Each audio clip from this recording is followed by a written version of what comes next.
showing the fans of the East Bay that there is no lead too big for them to come back from. In the last 3 games, the green and gold have been led by spectacular defense and clutch hitting to pull off 3 extraordinary wins. Tonight, the AL's hottest team looks to extend its 4-game win streak when it faces 2010 All-Star and Cy Young candidate David Price. Something special is happening in Oakland, and you won't want to miss it. A's Baseball is next.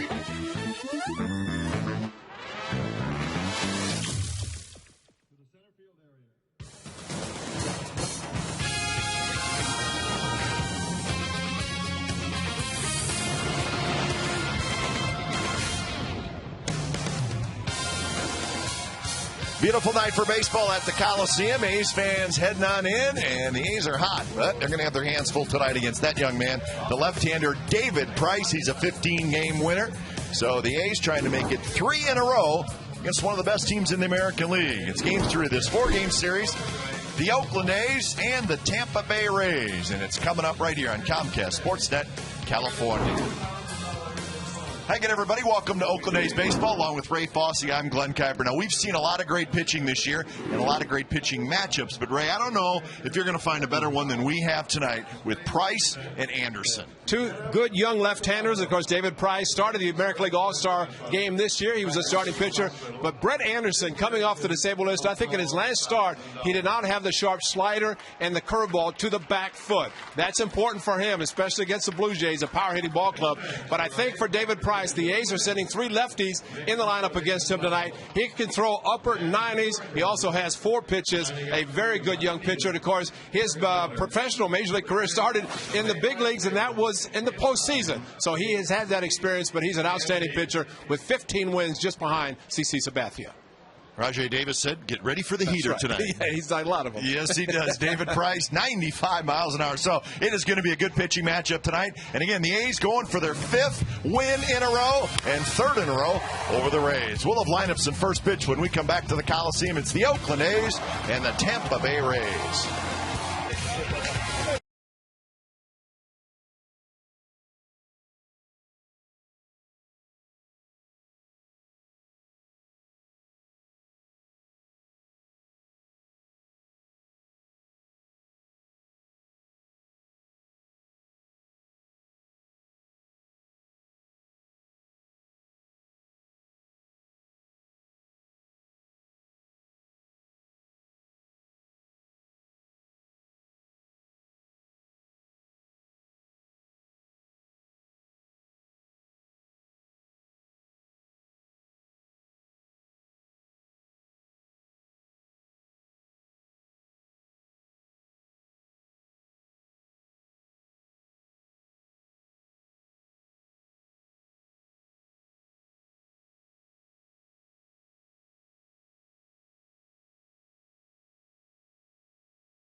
Broadcast Sportsnet California. It's a beautiful night for baseball, and the A's playing very good baseball right now. They've won 4 in a row. They're a game over 500. And the good news is the Texas Rangers lost earlier today. So the A's have a chance to pick up the game in the standings. Game Time Weather is brought to you by the Santa Cruz Beach Boardwalk. The admission is free and the boardwalk is open daily. 61 degrees. Indeed, clear and cool. And of course, the start time an hour earlier tonight. So outfielders will be in the sun for a couple innings anyways. Brett Anderson has yet to take the field. The rest of the A's are out there. Anderson has not started his warm-up tosses yet. Still in the dugout. So the Rangers lost this afternoon 8-6 to the Baltimore Orioles. And the Angels won their game 9-3 in Minnesota. So those are updated standings again with the Rangers losing and the Angels winning. So again, win tonight, the A's could get to 6 back. Well, especially for Cliff Lee and the Rangers. 8 earned runs today that he gave up in Baltimore in the 5+ innings, 5 2/3, I think. But that is not what the Rangers had hoped. So Joe Madden, as he has seen his club start this West Coast trip, losing their first 2 and 1-run games. But I thought his comments following last night's game, he said the A's simply outplayed our club. Yeah. They pitched very well. They hustled. They did little things. And I think when Cliff Pennington ran 90 feet, as hard as he did, to give the A's that extra run on the air by Zobrist, that said it all, because any hesitation out of the box at all, Zobrist would have recovered, reacted, and made the play, but he didn't do it. Lineups tonight. Here is Tampa Bay Rays. B.J. Upton in center field. Jason Bartlett, the shortstop. And then it's Carl Crawford in left. Evan Longoria at third. Carlos Pena is at first. Ben Zobrist in right. Willie Ibar, the DH. Sean Rodriguez at second. And Kelly Shopping is the catcher. So a little bit of different lineup tonight for the Rays. Defensively for the Athletics, Davis, Crisp, and Buck in the outfield. Kuzminoff, Tollison, Ellis, Barton on the infield. Suzuki is the catcher, and Brett Anderson is the pitcher. Just his 11th start this year, of course, on the disabled list for the last 3 games, 214 opponent's batting average. He gave up his first home runs of this season in his last start against Toronto. But the curveball and the slider were not working especially well, and as a result, left the pitches up. Bautista hit a 3-0 fastball for a home run, which he ran it like it was an inside the park home run, but then changed to a home run finally. First pitch of the ball game is a fastball inside corner, called a strike. So we are underway. First pitch at 94 miles per hour. A couple of starts last year for Brett Anderson against the Tampa Bay Rays, both of them in St. Petersburg. And a quick 0-2 to Upton. Happy birthday, B.J. Upton, 26 years old today. Seems like he's been around for 7-8 years. Still a youngster.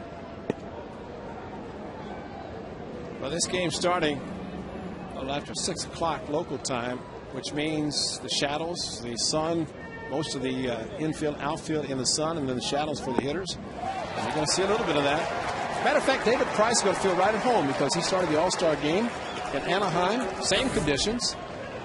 But this looks okay. But from the hitter standpoint, hard slider, that's a very good indication that Brett Anderson is on tonight. With that hard slider almost in the dirt for a swing and a miss on a pitch that looked like much better than what it was. So that'll bring up Jason Bartlett. There are the shadows. So all the outfielders in the sunshine right now.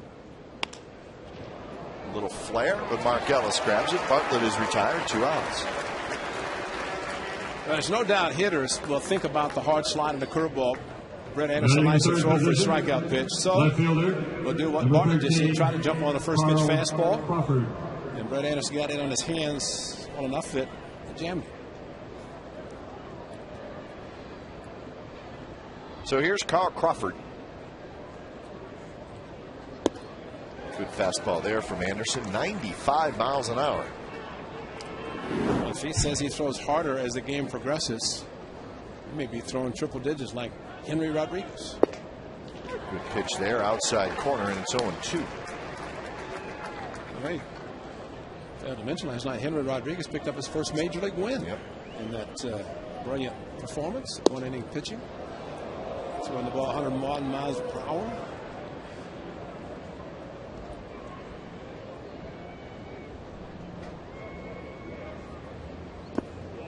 Slider, Crawford lays off. 2-2 the count. So congratulations to Henry Rodriguez. Craig Breslow making sure that he got the lineup card. Of course, Craig saved the game for him with the 9th inning. Back-to-back saves by lefties out of the bullpen. Blevins Thursday. Mark Ellis fields, throws quickly, and they got Crawford at first. James Hoy called Crawford out, and it's a 3-up, 3-down first inning.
Let's take a look at the Athletics lineup for tonight.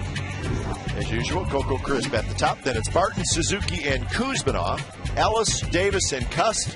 And Collison and Buck will hit 8th and 9th. Defensively, Rays look like this. Crawford, Upton, and Zobrist in the outfield. Longoria, Bartlett, Rodriguez, Pena in the infield. Shopping is the catcher. David Price is the pitcher.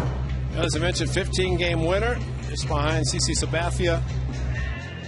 Earned run average 285. That puts him 4th. He is tall. He throws hard. And for a young man at Vanderbilt, got some experience. Of course, pitching in postseason 2008 for the Tampa Bay Rays. And now in the rotation, and who knows what he's capable of doing. But A's do know that they're going to see a good fastball, upper 90s, good curveball, slider, and changeup. And back on May the 7th here, gave up 2 hits, retired 11 in a row, 7 in 2/3 innings. And beat the Athletics in the first game of that 3-game weekend series. So the first pitch is hit on the ground in the left center field, a base hit. Coco Crisp does not wait around, and he has a base hit. Well, we know David Price will not pitch a no-hitter tonight. But Coco knows that it's tough to see. He knows that David Price throws hard. And first pitch fastball. We're seeing more and more leadoff hitters. They don't wait around. They get a good pitch. They figure the hitters behind them can learn from somebody else. Yeah. They get a good fastball, they let it go. So here's Barton, 274 with 5 homers, 42 runs batted in. There's a fastball first strike, 95 miles an hour. 3 for 6 in the series for Barton. A couple of doubles, a couple of RBIs, and a couple of walks.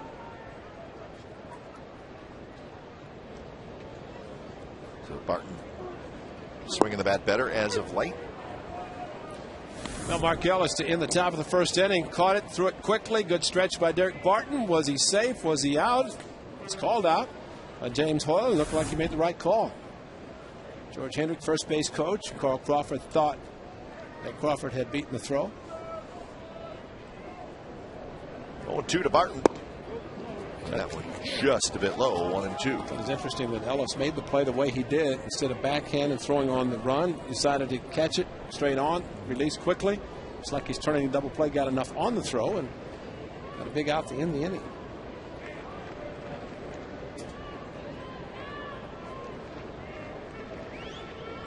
Crisp with a pretty good lead at first. He's not going. It's tapped down the third base line, and Derek Barton's going to have a base hit. Right off the end of the bat. Barton will take it. His fourth hit in the series, and the A's have 2 on and nobody out here in the first. Our Ultra Mo is brought to you by the Evergood Sausage Company. And there's Ultra Mo as Derek Barton just barely making contact. Could not have thrown it out there perfectly. With 2 strikes on Gory, the Gold Glover playing deep at third base. There's that Evergood Sausage just waiting. Number 3 charging. But decided to keep the ball in his hand. Derek Barton will take the infield hit. So Suzuki steps in. Carlos Pena at first base using his hand to shade his eyes of the sun as he's right even with the bag, anticipating a bunt.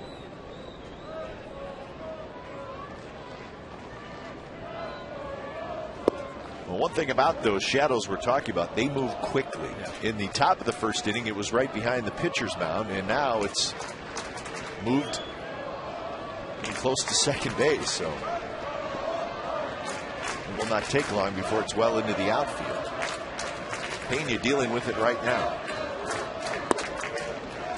1-1 now to Kurt Suzuki, hitting .248 with 12 homers and 53 runs batted in. And he's trying to get Suzuki going. 0 for 7 in the series and 2 for his last 19.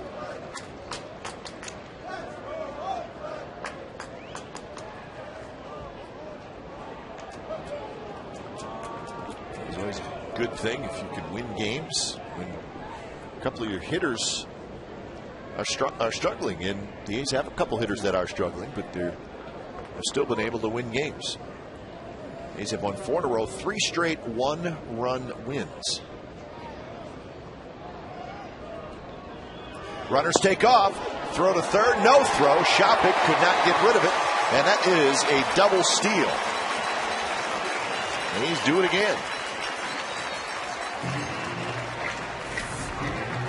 Well, the great jump as soon as Price looked back and then lifted the leg. Coco took off. Of course, the pitcher can always take the spin, but a double steal. And Coco in easily. No throw as Shopik started the throw. And just like last night, Derek Barton took a strike. Kurt Suzuki did it tonight. Barton got the hit last night. Let's see if Kurt Suzuki can put the ball in play. Pena in even at the bag at first. 1-2 pitch is fouled straight back. Heads up base running by Derek Barton because Coco Crisp is running on his own. And Barton getting the lead, watching him, and as soon as he takes off, Barton immediately takes off as a trailing runner. Just adds to his stolen base total. 5. No asterisk beside it either. It's just straight speed. Yeah.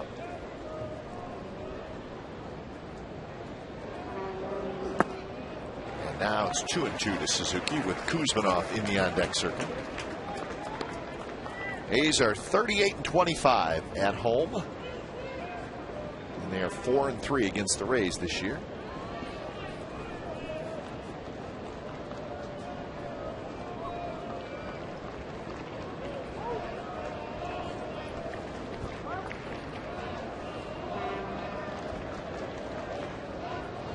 Now Price is ready.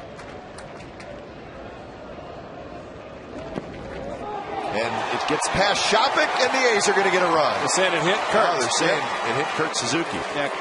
Shopik is pointing back, and John Hirschbeck going on what Shopik said. and immediately calling the ball hitting Kurt Suzuki. How about a first base umpire, Mr. James Hoyle? I think you have a better shot at it. But what's interesting about it, Hirschbeck didn't say anything until Shopik said something. Did it hit it? Couldn't tell on that shot. Couldn't tell on the back foot there. See, Hirschbeck hasn't done anything. See if it hits the back foot. It misses the front. Well, Boy, I don't know. I don't think it did. If it did, it hit the top of his shoe, and it didn't even look like that happened. The A's don't get a run, but they have the bases loaded and nobody out. Number 5, Kevin Kuzma. So it's not a terrible thing. The A's have a chance for a big inning as Kuzmanov steps in. Crisp at third, Barton at second, Suzuki at first. But a runner in and a runner at third, and Suzuki up. Yeah. You take that too. Pitches low to Kuzmanov. Shopik actually could have blocked it partially to slow the ball down. But you figure the hard slider, if he misses it, it's going to go back to the backstop.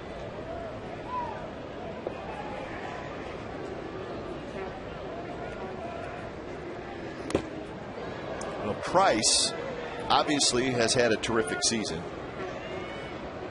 He will occasionally have trouble throwing strikes, though. His last 2 starts, 4 walks and 5 walks. 64 walks on the year. Well, this is why you wear a mask if you're a catcher. This ball straight back off the bat of Kuzmanov. Good fastball, and right off Kelly Shopik's face mask. Went straight down. Fortunately, a lot of padding in the mask to protect his head. Up and away with a fastball, 2-1. So the A's have Price in trouble big time here in the first inning.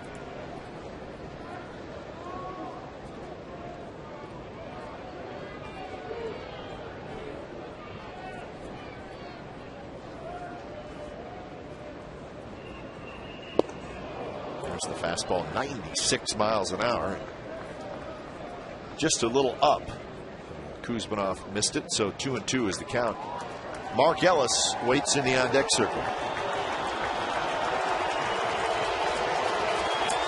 Well, it's a big, hard breaking ball. The slider is a concern now. 2-2.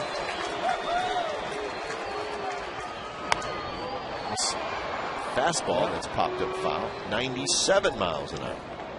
When you have that kind of heater, you can use it. And you know, we've talked about the 2-2 pitch being very critical for a power pitcher if he has good breaking ball, but if he misses, then unlikely he's going to throw it 3-2, so you get the fastball. But Price this time 2-2, threw it 97.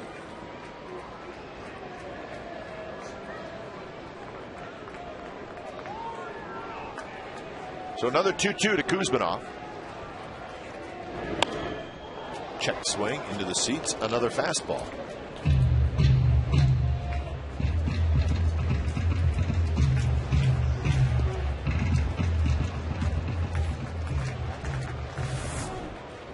Kuz asking John Hirschbeck if it's a strike as he checked his swing. Fouled it off.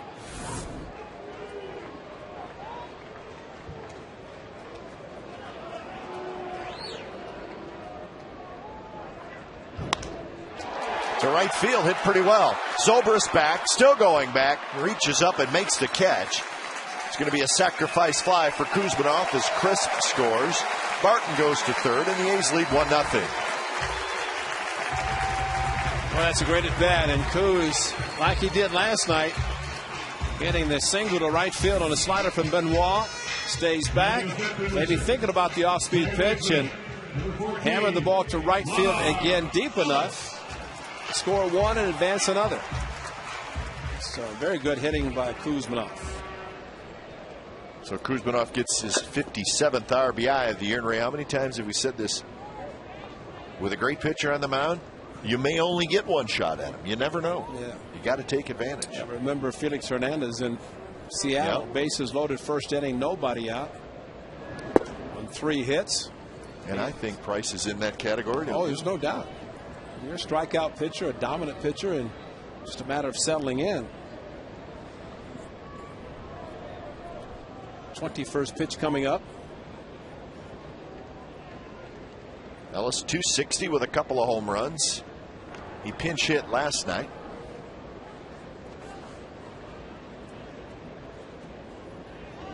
This was 1 for 4 on Thursday night in game 1 of the series. An excellent 9-pitch at bat last night. Still 0 for in the pinch hitting role, but still an at bat that was. Look at it as getting a hit.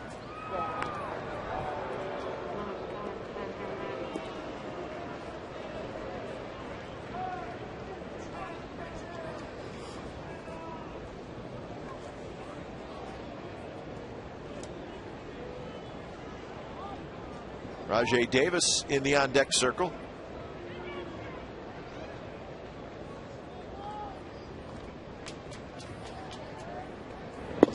Fastball high, 2-0.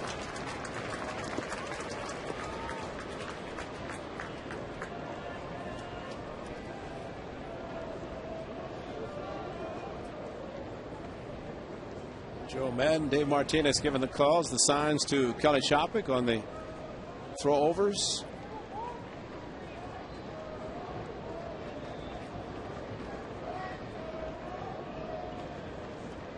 Three 3-0. Not close. Changeup. Yep. And a changeup that was not thrown with great conviction. Just kind of threw it up just to say I'm going to throw it off speed. Did not really follow through that well. That fastball's in for a strike. So 3-1. So now Ellis is ready to go. He's in a good hitter's count.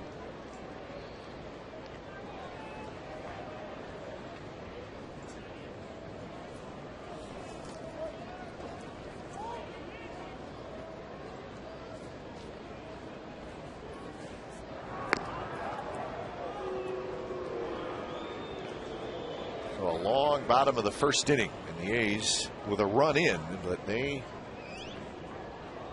certainly looking for more with the bases loaded, having the bases loaded and nobody out. This one's popped up, out of play, just to our right.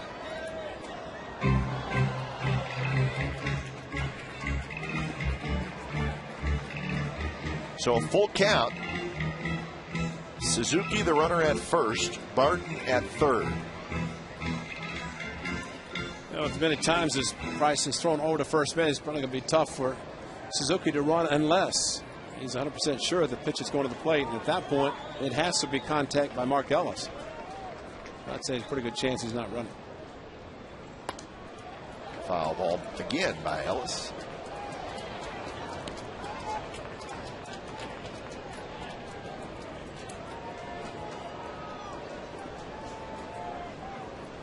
.25 pitches now for Price, and there's only one out.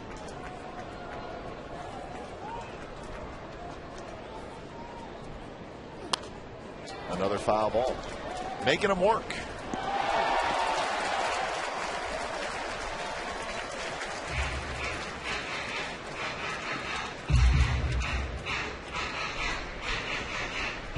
I'd say Joe Madden and Jim Hickey. Hickey is the pitching coach for Joe Madden. He's feeling pretty confident after losing the first 2 to the A's.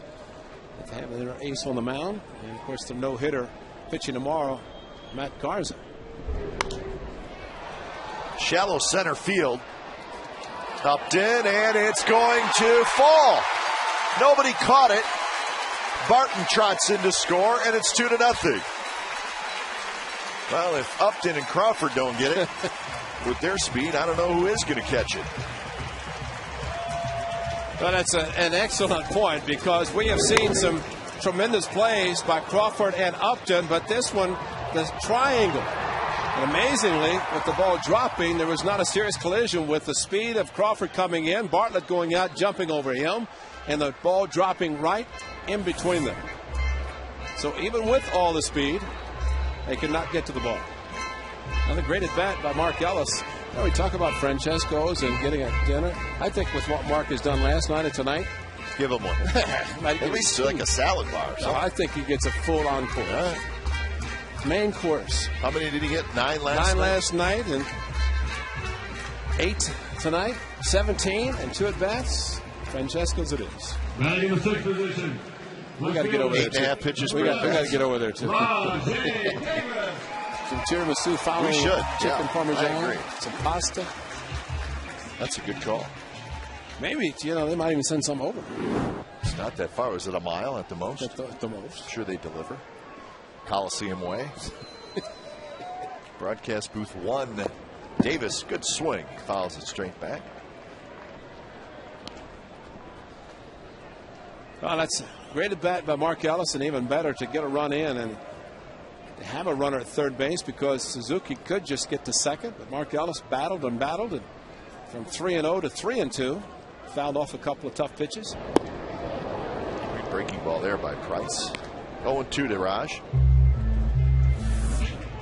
That's the hard slider. I think this is the one Kevin Kuzminoff had to be thinking about getting, but maybe the count 2-2 did not want to take the chance with the bases loaded. But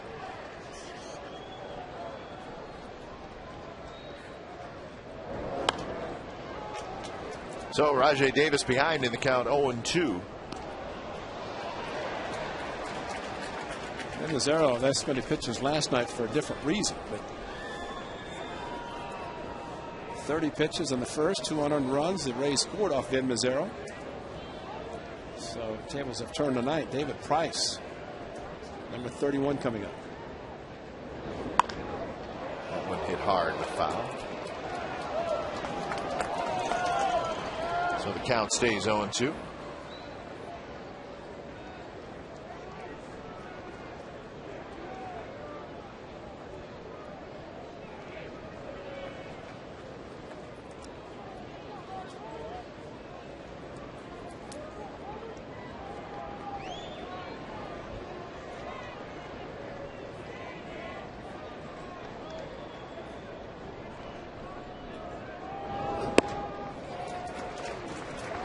I'd say pretty good job by the A's hitters, seeing the pitches from David Price, and of course with the shadows and sun now to the outfield, it's got to be tough picking up the ball.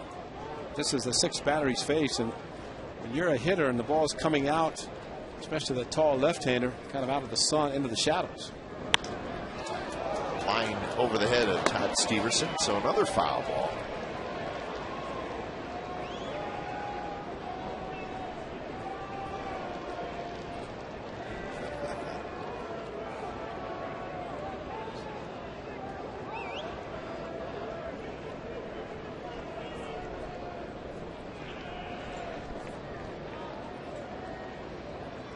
.33 pitches for Price so far.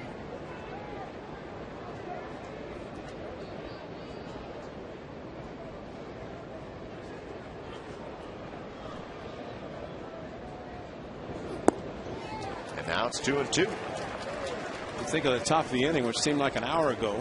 The excellent play made by Mark Ellis on a close play with Carl Crawford. That inning, top of the inning, could still be going. Who knows? Because Crawford, speed, and middle part of the lineup coming up. But he was called out, and now David Price. That's what he did against the A's back on May the 7th.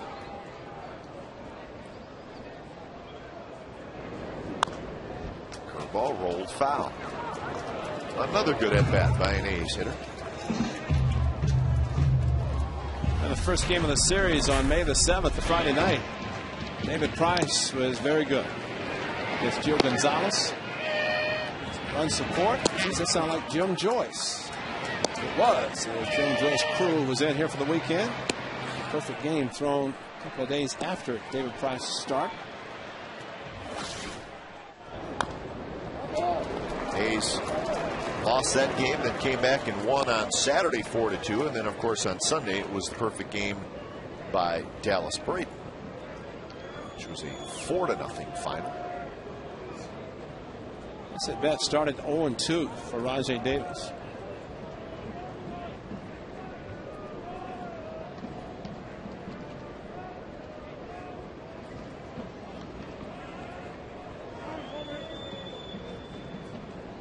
It also started about 15 minutes ago. That's right.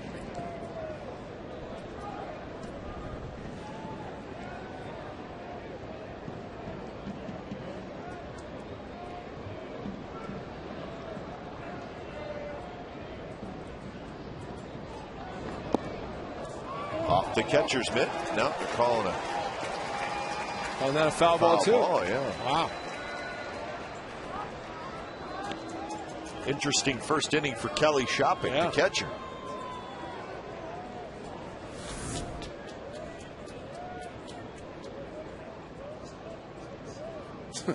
he missed it. I don't think that hit his bat, do you? Well, see the way Shopping went after it? Yeah. Quickly. Exactly.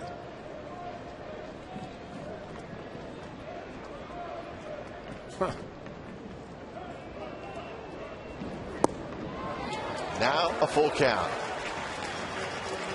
Well, let's check out Ultramo and see if Rajay's bat hit the ball. Ultramo would tell it all. Yeah, just changed it. Yeah. But you're right. Why would Kelly Shopping go after it as quickly as he did?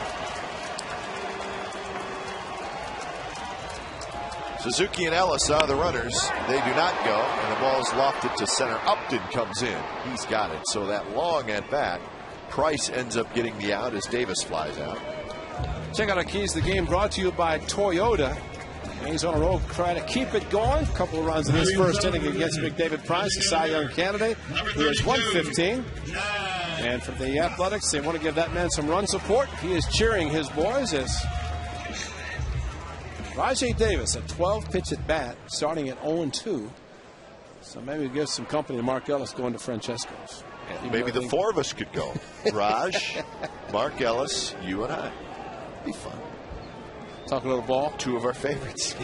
I think that's exactly what we would talk about. And it would be fun. Good fastball there from Price.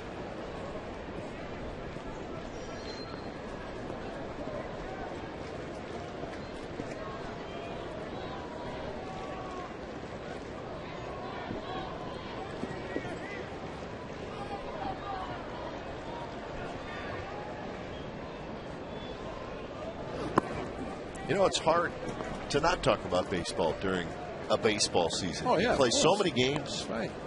You know, you and I see each other on the road usually.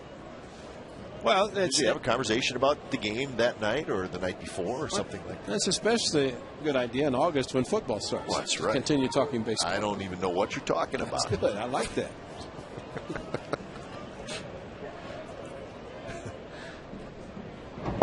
Good curve, and it's 1-2. Jack Cust against Jeremy Hellickson, a curveball that stayed up, and that tied the game. Zobrist would give Hellickson another lead, but that evaporated as well. If this was spring training, David Price would be out of the game. Yes, he would. Especially if it's his first start down in Florida. Get your work in. Down the left field line, Crawford into foul territory near the seats, and he runs into the seats and cannot come up with it. Just ran out of room. Crawford's okay. Banged into the wall pretty good. If it stays in play, Carl Crawford's got a pretty good chance to get to it, and just ran out of room, banged his right wrist into the top of the rail. Well, the pad moved, but the steel rail didn't.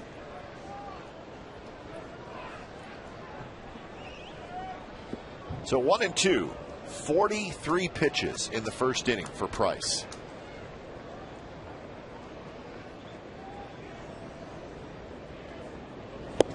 High fastball, swing and a miss, and side is retired. A's get 2 runs on 3 hits, and Price throws 44 pitches in the first.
Game live or on demand on your computer when you're out of town.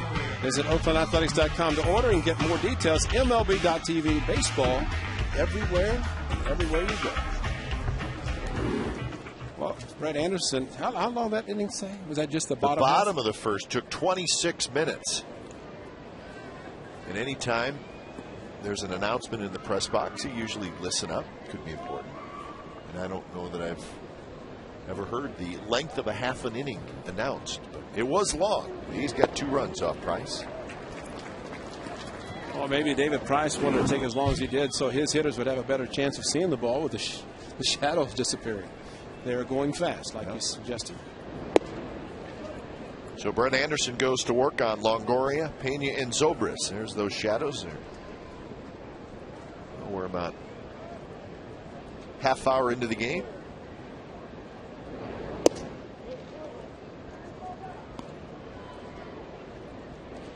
This is the time of year where the sun starts to drop a little bit quicker. Of course, want to see how Brett Anderson handles the 26-minute delay. That one's driven to center and deep. Coco Crisp is back. He's near the fence. He leaps. Oh, and he just missed it. Longoria homers. And just like that, it's 2-1. How close did he come? Well, it was hit so hard, I don't think he could get back quickly enough to jump without the wall stopping him. But Longoria getting a 2-1 fastball. And it did not take very long to get out to straightaway center. Very easy swing.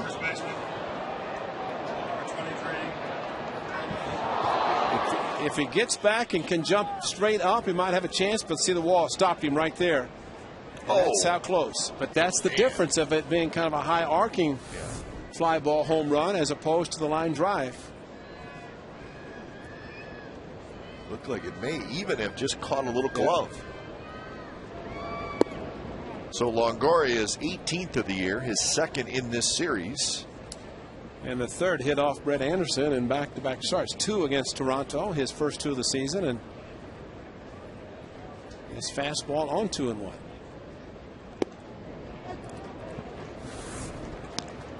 See if it hits his glove. But watch his right arm. See, it stopped him there and kind of stopped his left arm movement. You're right. It hit right off the end, but that's just the difference of the wall stopping the outfielder.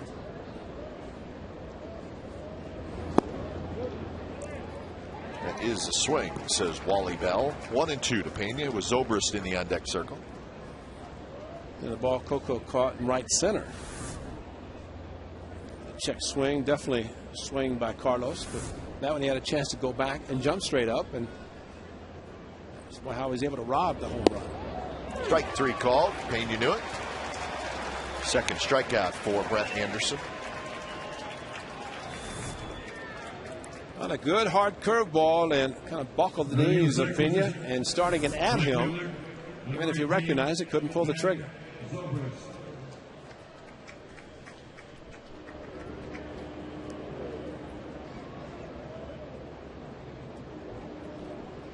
So Zobrist steps in.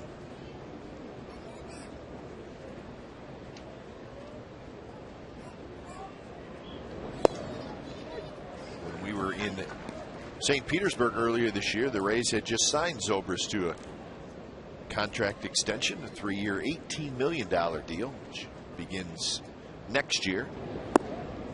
So that pretty much tells you what the Rays think of Ben Zobrist. Extremely valuable player.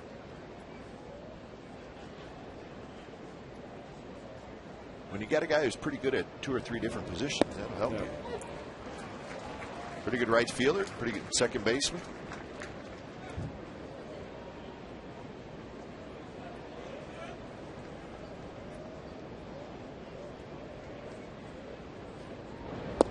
Swing and a miss, and that's back-to-back strikeouts for Brett Anderson.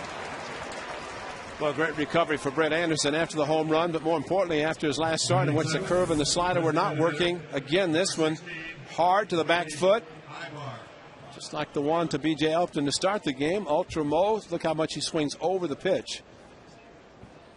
Way out in front on a slider that was breaking sharply to the back foot of the right-hander. Up the middle, Ellis dives. He cannot quite get it. Hard hit ball, so Willie Ibar has a 2-out single.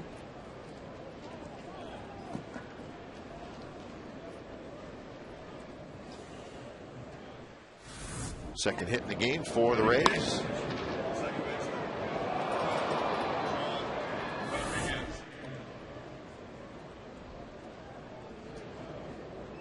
So with Ibar aboard, that'll bring up Sean Rodriguez. Rodriguez playing second base tonight. He played second base in game 1 of the series. He was 0 for 4. That one's left center field, and that's going to get down for a hit. Ibar is going to dig for third. He'll make it. So Sean Rodriguez drops a single in the left center field. First and third, 2 outs for Kelly Shopik. Just tell you something about first pitches. Ibar and Rodriguez jumping on the first offering for Brett Anderson. It looked like both of them the same pitch, the fastball. One hit hard up the middle, this one to left center, and Chris no chance to throw out. Ibar going to third, so getting the ball back in quickly to second.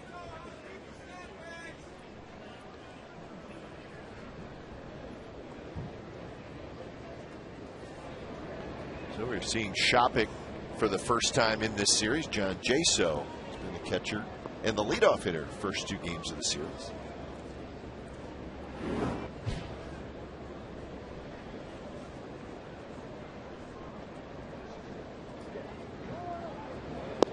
Runner goes, and they're going to let Sean Rodriguez steal it. Third stolen base in this series for the Rays. They lead the American League in steals. They now have 146.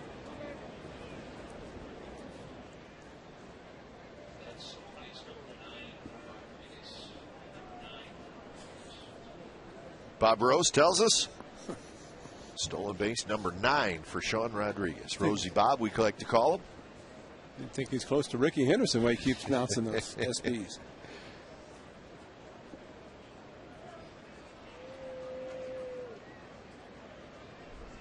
See, we really think long and hard for nicknames. Bob Rose, we call him Rosie Bob.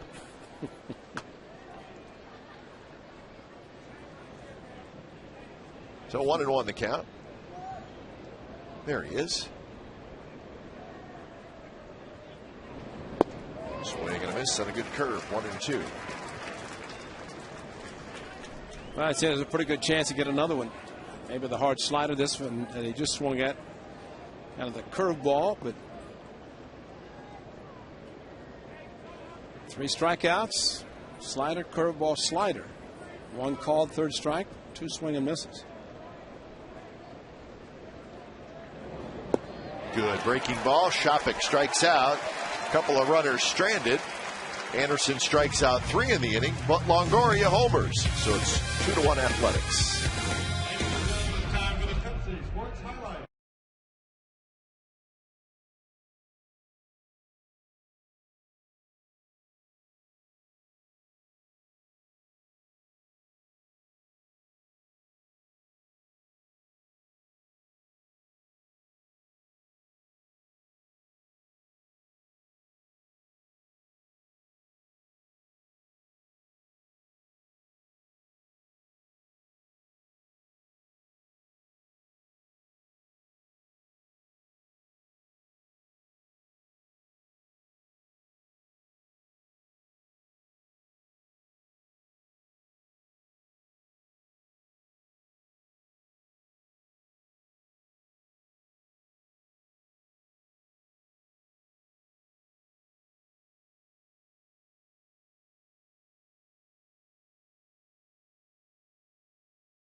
Giant Hamburgers, July 13th, 2010. Oh, yeah, that's the All-Star game in Anaheim, and that is David Price. He was the starter for the American League at the 81st All-Star game. A couple of innings. Gave up a couple of hits, a walk, a strikeout. So, at the age of 24, starting pitcher in the All-Star game. When you've got a giant appetite, it's got to be nations. Big year for David Price. But his concern right now is having thrown 44 pitches in the first inning. 2-1 game, the A's lead. He's got 2 runs on 3 hits and a hit batter in that first inning. So it'll be Tollison, Buck, and Crisp against Price.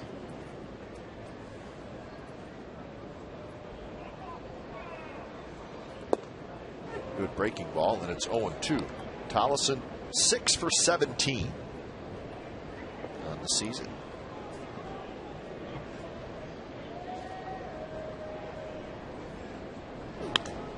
And that one's line but foul. There's our man, the youngster, making the nice play. 23 starts last year for the full season. He's at 23 this year. Remember, he actually started last year in the minor leagues after that terrific postseason performance that Ray talked about. Wasn't too happy, especially after having the success in postseason. He felt that he did not need to learn how to pitch at the minor leagues. And of course, college experience, and to have his first professional experience in the big leagues at the postseason. It was May 25th of last year when the Rays called him up for the first time last year in the big leagues, and then he stayed in the rotation the rest of the year. He had a good year. So how can you tell if spending the first 7 weeks in the minors last year has anything to do with the success he's having this year? Maybe. Maybe he just wasn't quite ready to be a starter yet. Whatever the situation is, he is what a #1 draft pick should be. If you're picking a guy first overall in a draft, which the Rays did in 2007, well, he should be an ace. Crawford has it, and that's out number 2.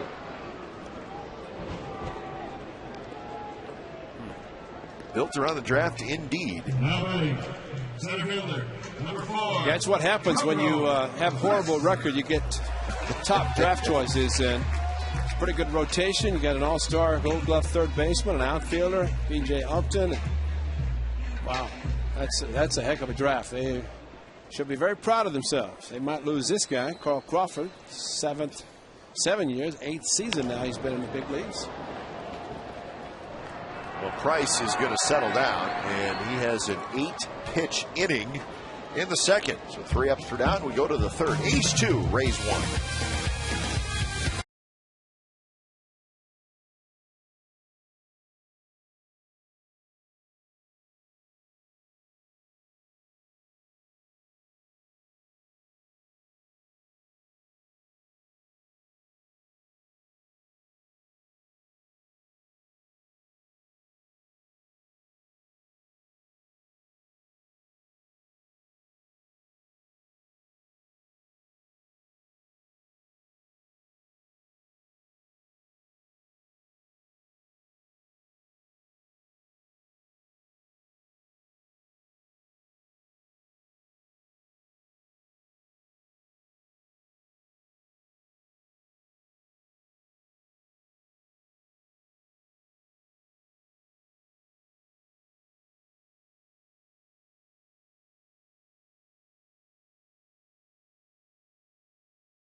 baseball clubs, there's also a product for fans.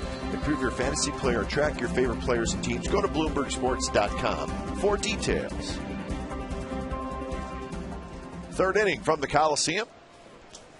It's the A's 2 and the Rays 1. Top of the order for Tampa Bay, Upton, Bartlett, and Crawford. Upton struck out swinging in the first.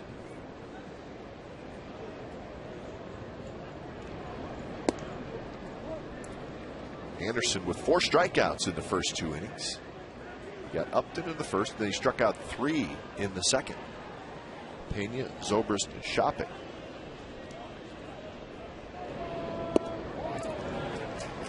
Looks like Brett Anderson just looking in, getting the sign from his catcher and letting it go. Of course, Kurt Suzuki doing the majority of the catching. These guys on the same page, and you'll see a lot of shaking by the pitchers. Good pitch, and that's another strikeout for Anderson.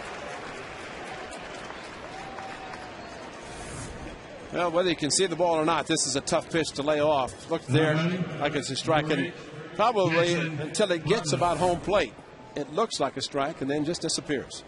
Back-to-back strikeouts for Upton, same pitch, same count.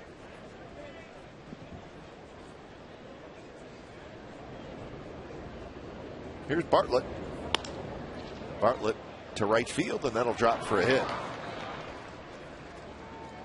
What a surprise, huh? Swung at the first pitch. The Rays have 4 hits, 3 have come on first pitch fastballs.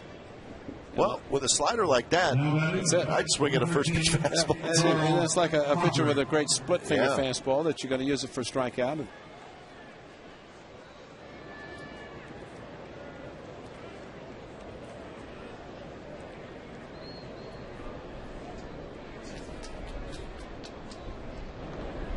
Inside to Carl Crawford.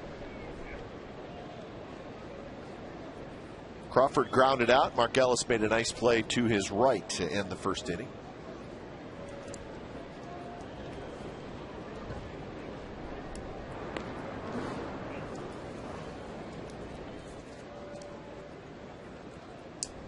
Bartlett has 10 steals on the year.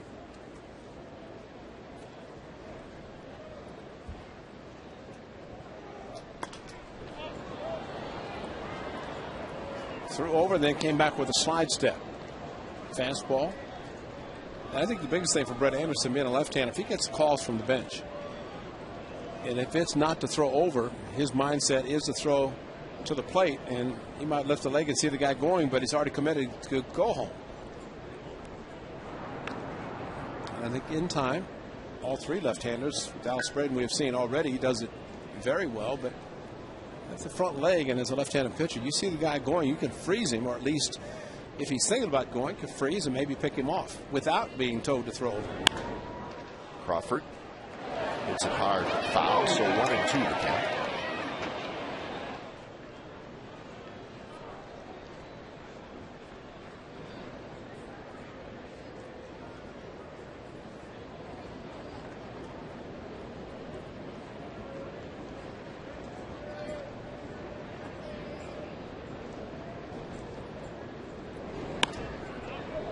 Breaking ball kind of hung up there, and Anderson would like to bury it down and away to Crawford a little bit more. It's a much different pitch to lefties than to righties, and that's why the one to Carlos Pena that froze him was thrown more at him and could not swing the bat. But if it starts middle of the plate and breaks away, and the left-hander can recognize it better than the right-hander.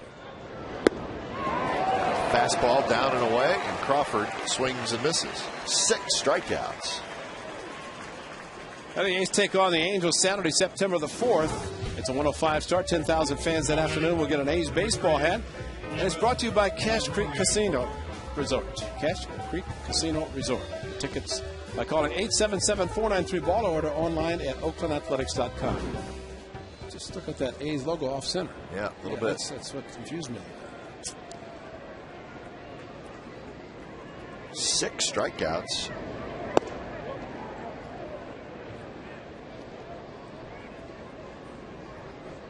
Longoria homered in the second.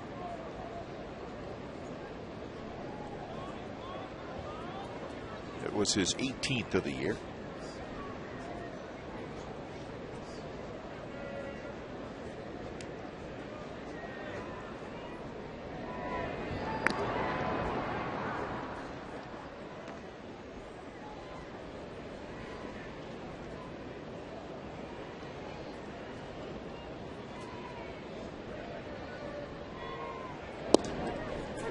The changeup, and it drops in for a strike.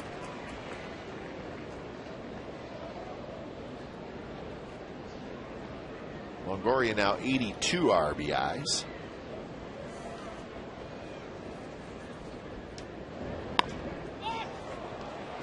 Checks his swing. Shallow right. Ellis will get there. Side retired. A hit and a runner left for the Rays. Still 2-1 A's as we go to the bottom of the third.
Atletico's baseball t-shirt is brought to you by Chevrolet. Come early for the A's Fiesta pregame party in Lot A featuring the A's lefty, Joe Gonzalez, test drive a Chevy. Have to do that. Yeah. And you can win the chance to throw out the first pitch in an Atletico's jersey. So, Gio, you know, he's probably going to have Motown. That's his stuff, man. That's his song. He's got a lot on his iPod, but no.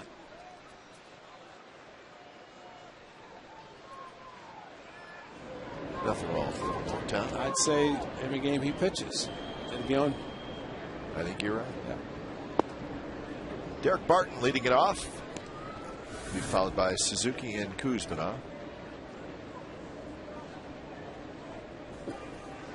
Say, give me some hits. Good team. Yeah. Barton goes around and it's 0-2. Price, 44 pitches in the first inning, 8 pitches in the second. Look at that first inning. Coco Crisp, first pitch hitting, hard hit up the middle. Then Barton off the end of the bat, third base that Longoria could not handle, or at least was playing deep. That's hard. And that's going to be a base hit. Barton a big turn. So the A's have their leadoff man aboard. Then Mark Ellis had the ball in the triangle left field. But this time a fastball left up, and with the good breaking ball ultra mode, Barton likes that as he made contact, protecting with a couple of strikes, yet a solid base hit to left center.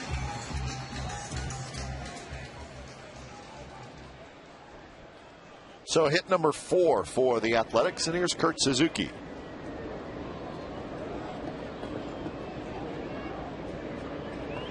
Suzuki was hit by a pitch in the first.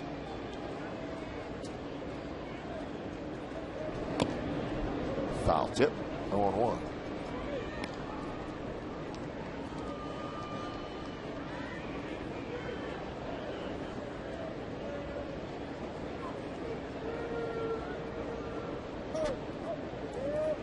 Kuzmanov in the on-deck circle. They scored their runs in the first off Price.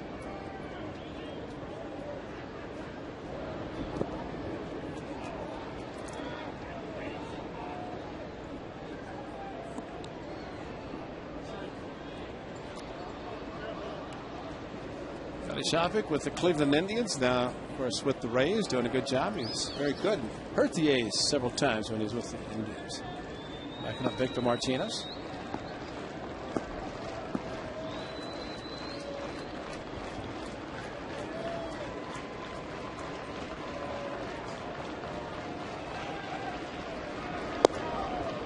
Curve and a good one. We're seeing some nasty stuff from left-handers tonight. Brett Anderson's stuff is excellent so far. Look at that. Well, he shook off a fastball inside, fastball outside, and wanted to throw the pitch he just threw. You can understand why. It's a very good one. He threw some, has thrown some good ones since the first inning. On the ground to Bartlett. Handles a tough hop out at second, and that's a double play. A little in-between hop, but Bartlett hung with it, and it's a 6-4-3 double play. It's the first double play for the Rays in this series.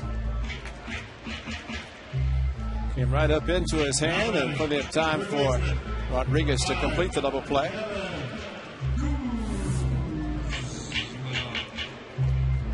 So that'll bring up Kuzminov, who had a sacrifice fly in the first inning. Very good at bat against Price. Fly ball to right field that scored Coco Cruz.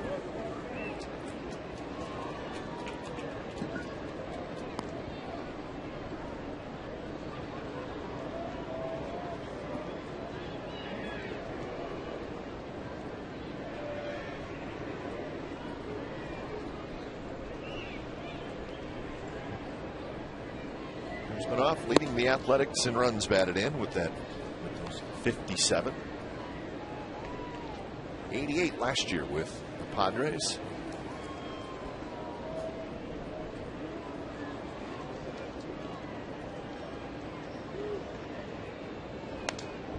Good swing there on a high fastball. 97 miles an hour from Price.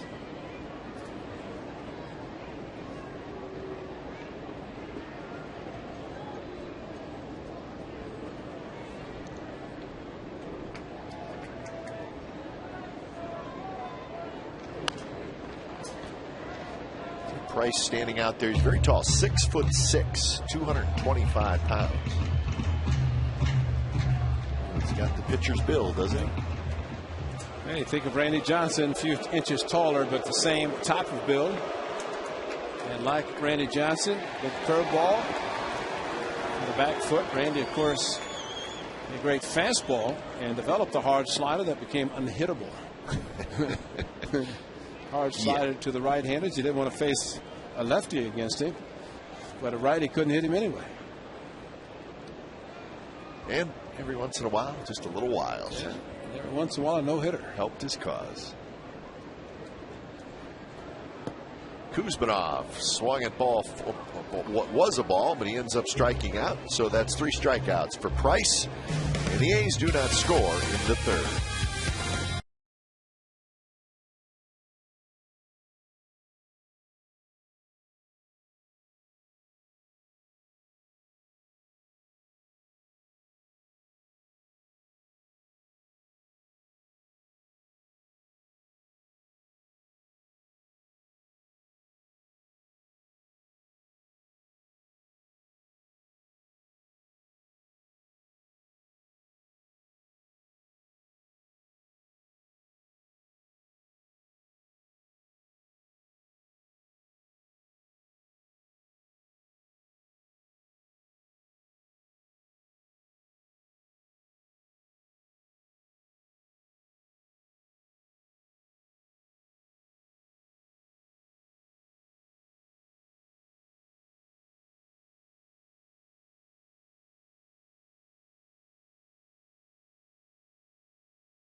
2, Rays 1.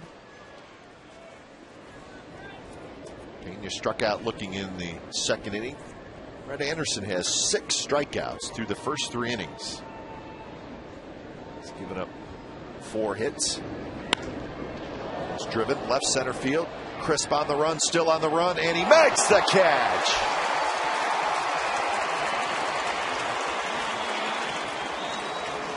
What a catch. He was faster than the baseball. Ball was slicing away from him also. And kind of reminded of Bo Jackson. Remember, he ran up the wall? Yep. And Coco Crisp, look where he's playing and then how far he had to run. Reached up and had to go up to the Comcast Sports 10 California sign. And we see him in HD up against the sign. Climb it, catch it, get it back in, and rob Carlos Pena of extra bases. And all the guys have to do in the dugout, Upton and Crawford, say, see, that's how the other guys feel whenever we do that to them. Because Coco just took extra bases away. And Ultra Mo, HD Ultra Mo, and there's a great catch, and he knew he's going to hit the wall, so he just decided to climb it. 1-1 to Ben Zobrist. Well, we knew Coco Crisp was very good in the outfield. Seeing him on other teams, and he has not disappointed us at all.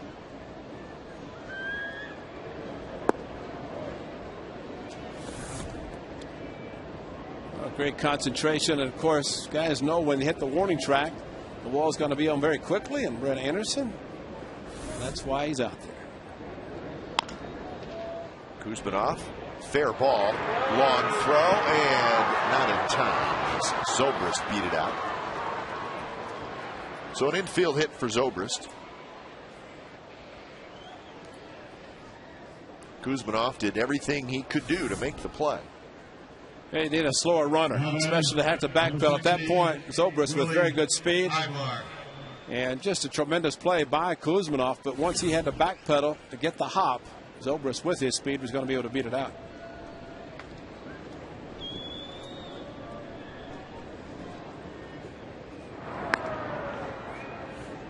So Willie Ibar, the hitter. Ibar had a base hit in the second inning.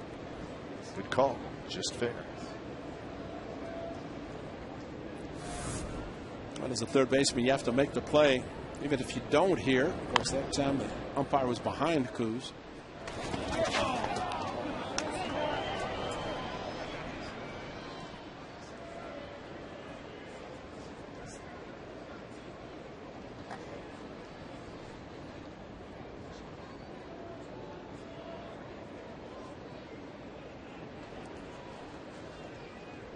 Ibar, a switch hitter. It's one very high, playable for Crisp in center field. And he's got it. So 2 outs here in the top of the 4th.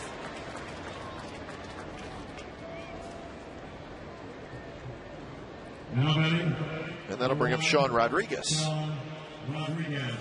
Rodriguez had a base hit on in the second. First pitch fastball. And a stolen base. He ended up stranded at second base.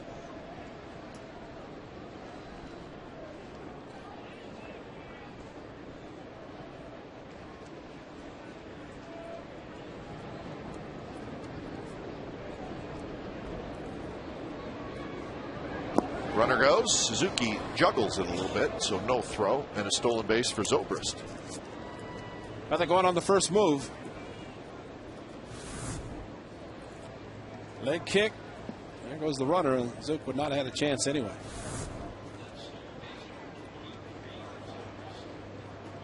So Zobrist now in scoring position on the curveball. Swing and a miss by Rodriguez. Zobrist 23rd stolen base of the year.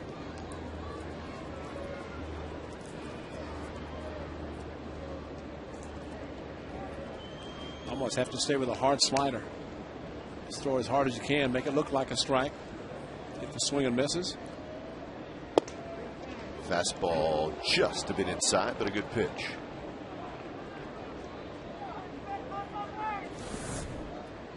John Hirschbeck looking right at it.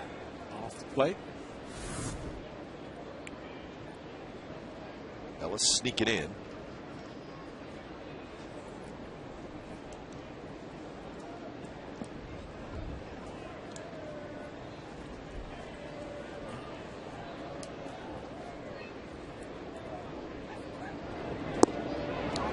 nasty pitch. Boy, oh boy, does he have a good slider tonight. Man. And if you're going to throw a fastball, waste it. In this situation where you got trying to get a base hit, but that's an unhittable pitch. It is. Because when it comes in, it's looking thigh high, waist high, and then a tremendous bite on it. How about another one? Don't let up on it either. And there it is. Nasty stuff from Brett Anderson tonight. He has 7 strikeouts through the first 4 innings. Bottom of the 4th coming up. The A's 2 and the Rays 1.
John from Walnut Creek asks, I noticed that you guys are always talking about the various foods at the stadium.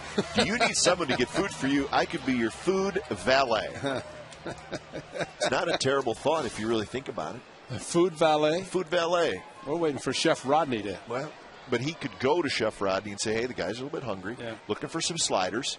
Well, not sliders like Brett Anderson has thrown. We're talking about Colby beef sliders. Well, that's a good point. Right? And then bring them up.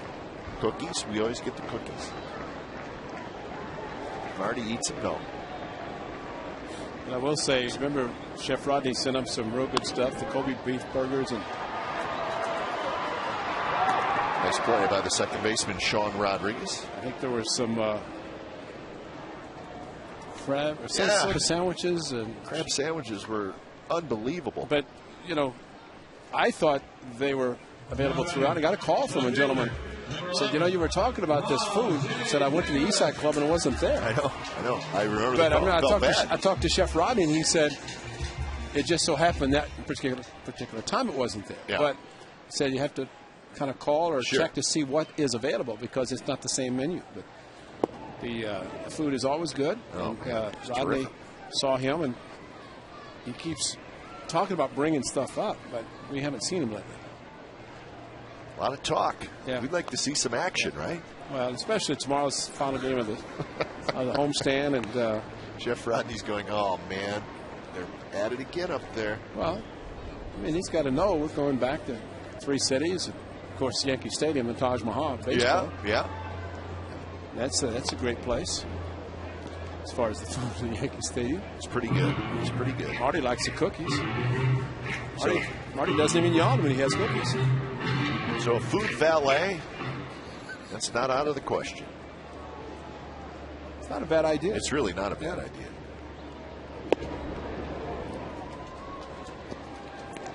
1-2 to Rajay Davis, who hit a fly ball to center field in the first inning.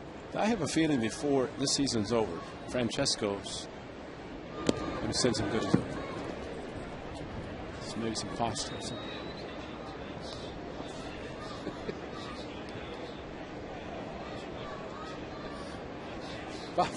Rosie Bob gets a microphone and he doesn't stop, does he? He's our man. Off the end of the bat, Rodriguez quickly throws to Pena. Pena had to scramble back. So Davis is retired. A couple of ground outs to Rodriguez here in the 4th inning. Now batting, designated hitter, number 32, Jack Huss.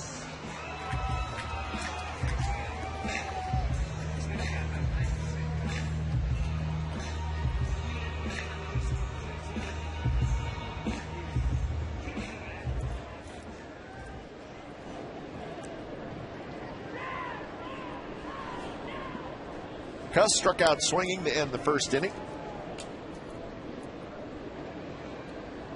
It was a bottom of the 1st inning that took 26 minutes. That's when the A's scored their 2 runs. A lot of foul balls by the A's hitters. Well, David Price knows that the pitches that he threw in the 1st inning is going to maybe limit the number of innings he does pitch, but 35 after the 1st inning. Slowly hit. Pena picks it up, steps in the bag, and Price has a very easy bottom of the 4th inning. 3 ground ball outs. We head to the 5th. 2-1 A's.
TSNCalifornia.com. Here's tonight's poll. You make the call. Which Oakland A's rotation would you pay most to see in a 5-game set?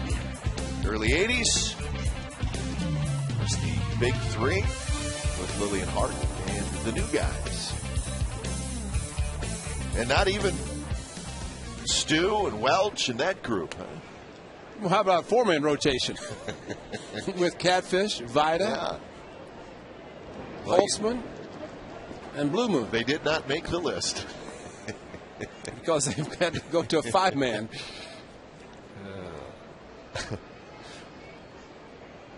2-1, top of the 5th inning. But I think one thing for sure, in the years that the A's have been in Oakland since 1968, one constant: pitching. People keep saying, how do the A's keep doing it? Well, you show the draft of the Tampa Bay Rays. You can also look at the homegrown pitchers of the A's, or in the case of Brett Anderson, acquired from the Arizona Diamondbacks. That man, very good, Catfish Hunter, original Kansas City A, came out to Oakland 1968.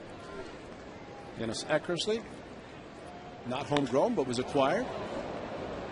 Shopik got a pitch up, change up, and he lines a single. So leadoff man aboard for the Rays here in the 5th.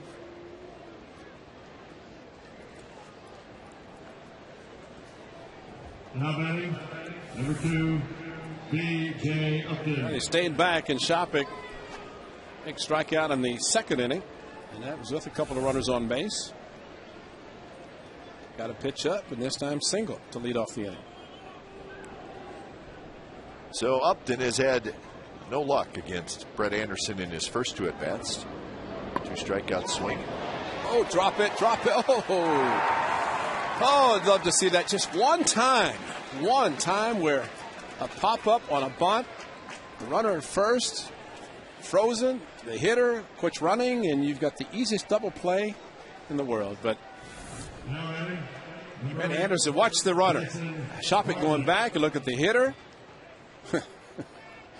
So, let it drop, throw to first, get the out there. Shopik and a rundown. I mean, it's just such an easy double play, but well, it's something that needs to be worked on where we think about it, but so many times when the hitter, in the case of Upton, and a runner on first, and since it's not a sacrifice that you are getting it on the ground, it's popped up, so many times you see the hitter just stop running. So 1 out for Bartlett.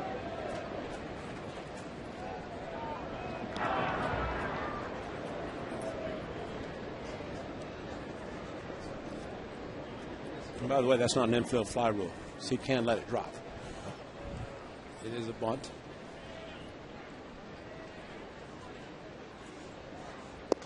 Breaking ball, snaps in for a strike to Bartlett.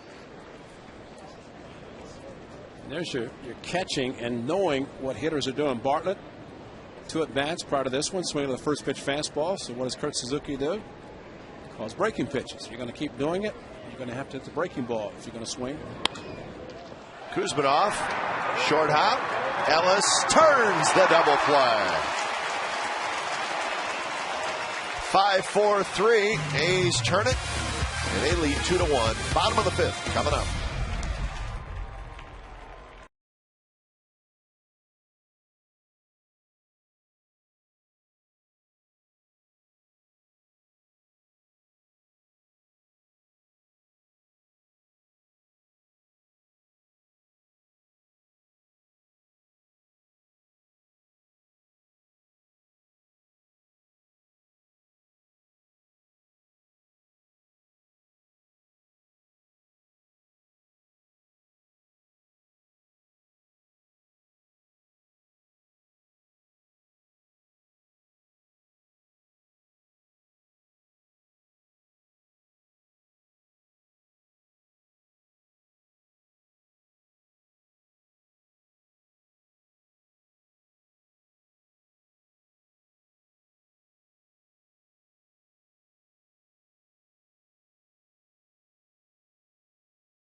Who hit the first home run in Rays history? That was 1998. They came into the league with the Arizona Diamondbacks.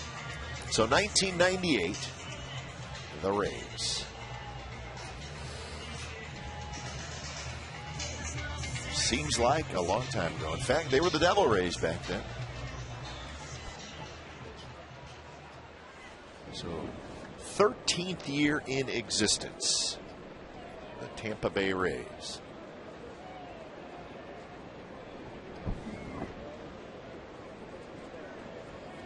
Tollison to lead it off against David Price.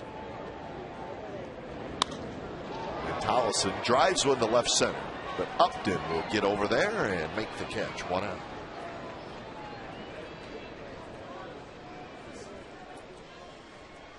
Remember, the Rays They had a year where they decided they were going to go for it. Remember, they signed Greg Vaughn and Canseco, and who else? Fred McGriff, yeah. And Vinny Castilla. Yeah. So they had these 4 big bombers in the middle of their lineup. And it set them back a couple of years ago. No question. It was the worst thing they could have done. No question. Trying to draw fans out, and it's just too bad. Yeah. And it's just one of those things. And in 08, going to the World Series for the first time, franchise history, and now, boy, they've got a club that maybe takes the new stadium. And we saw it in Minneapolis last weekend. Why would people go inside? But those 3 great days, although the weather in Florida, St. Pete, Tampa area, a little bit more humid than, but still, they have a very good club. And sad thing is they're not going to be able to keep some of the players, and they'll see this offseason with free agents, Carlos Pena and Carl Crawford in particular. They do have a good manager, Joe Madden. Strike 3 called on the outside corner. Buck strikes out looking. Well, he's not wasting any pitches. 44 in the first inning. You're not going to waste pitches. Going to try to go a little deeper. And 3 pitches to Buck, 1 to Tollison, 3 to Cust. Davis, Raji had a little bit of a longer at bat, but 2 pitches to Ellis. So that's the last 5 batters that he's faced, and retired all 5.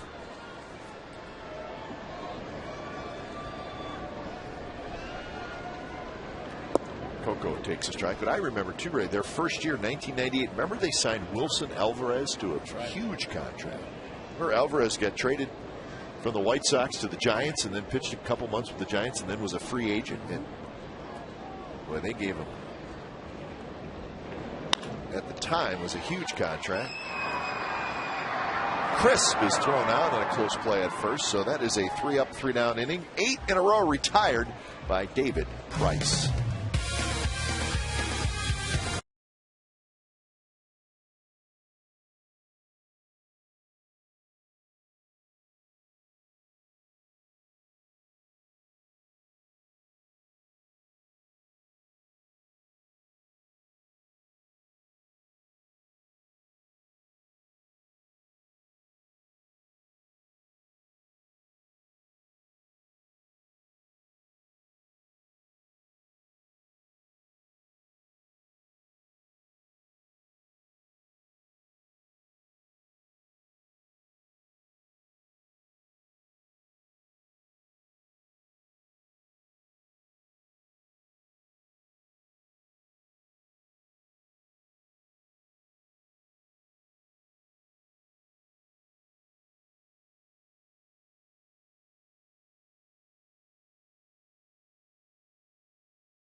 It was March 31st, 1998.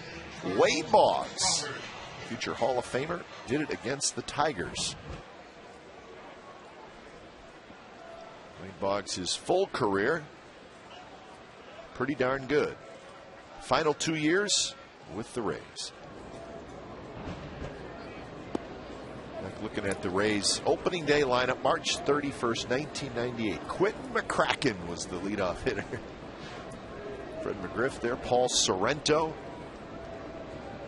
Dave Martinez, who is bench coach, Kevin Stocker, John Flaherty. Interesting names. So Carl Crawford lines the single to center field. So second straight inning that the Rays have had their leadoff man aboard. Now batting, number 3.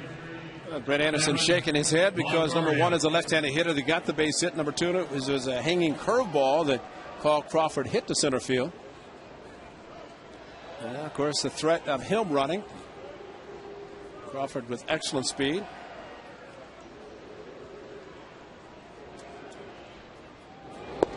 Fastball right on the inside corner, strike. 40 steals for Crawford.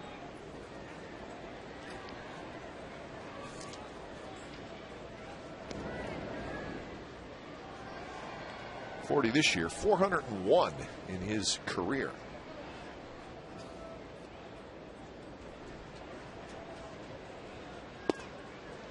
One and one now to Longoria. Pena waits in the on-deck circle. And just the slide step Brett Anderson's using is the way to do it. The front foot stays close to the ground, get rid of the ball quickly, and even if he goes on first move, there's a throw to first base, but if he goes on first move and you have a slide step, at least you're going to get the ball to the plate quickly. But it does not mean that Longoria is going to be taking.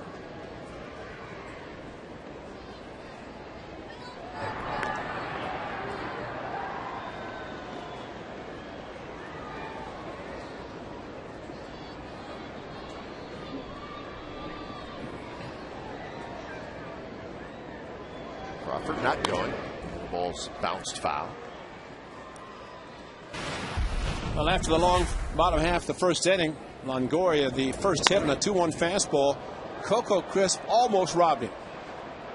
Ball actually stopped him from reaching up and making another spectacular play.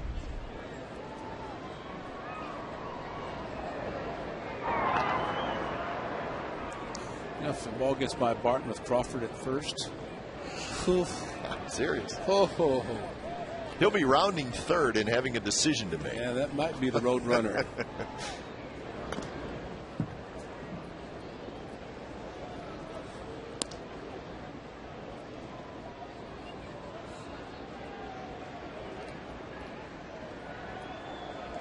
He does not think, or thinks it's going to be very hard for somebody to match what Ricky Henderson did, 100 stolen bases.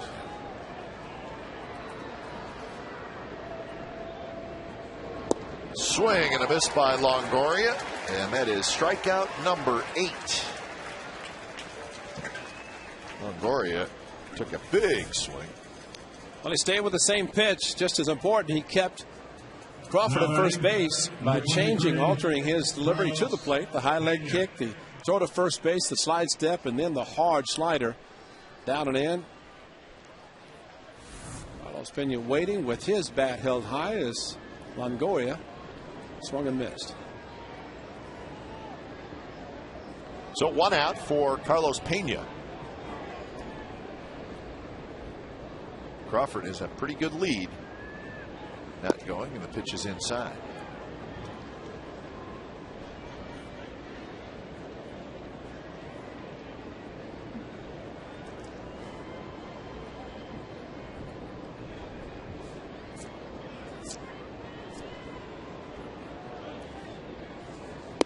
Pena struck out looking in the second and then hit a line drive to center field in the 4th inning that Coco Crisp made a very nice running catch on. You can see how they want to try to pitch him inside, keep him from extending his arms.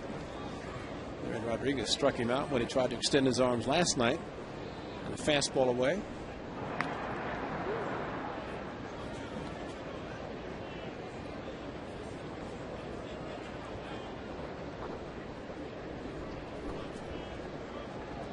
Outfield deep. Chris just shaded slightly toward right center. Swing and a miss. 2-0 off speed pitch, and Pena missed it.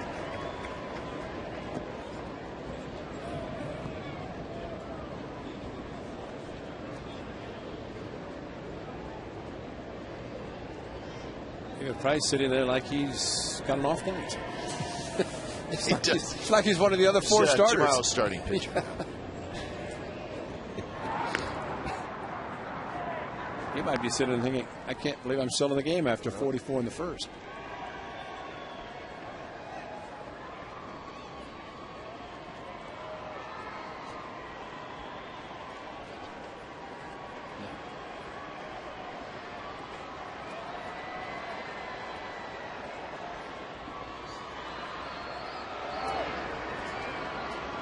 2-1-2 Pena is rolled foul.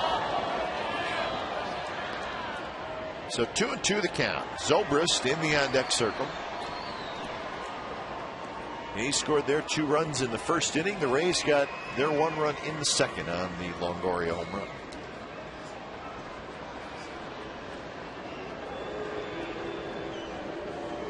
Stayed with the fastballs. Does he throw him a hard breaking ball? It's like a slider maybe coming to him. No swing, says Wally Bell. Boy, that's got to be a hard pitch to lay off. Yes. Man. And Carlos Pena is so strong. Actually, that was questionable. He's the top of the bat. The bat hit kind of went forward a little bit. Well, will we see Crawford run 3-2, 1 out? Thing is, he's not getting a very big lead. And he is so fast, he could just let Brett Anderson throw the ball to the plate. Kurt Suzuki asking John Hirschbeck for a quick call. And it's tough anyway for a left-handed batter to be in front of you to see if the runner's going to be running. And there he goes, and the pitch is bounced foul.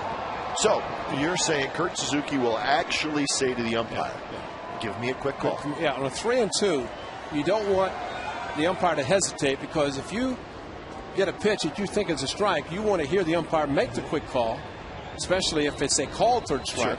You don't want to throw through and take the chance to throw a ball in the center field. You're going to rush because of Crawford anyway, if it's ball 4.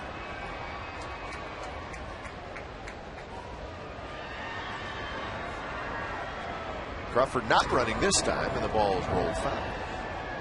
Well, where's a ground ball to second when you need it? That would have been the time, right?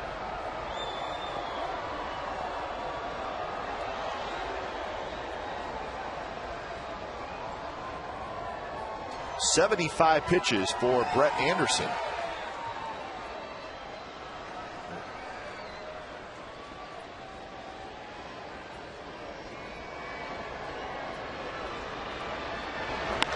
This pitch hit hard, fair.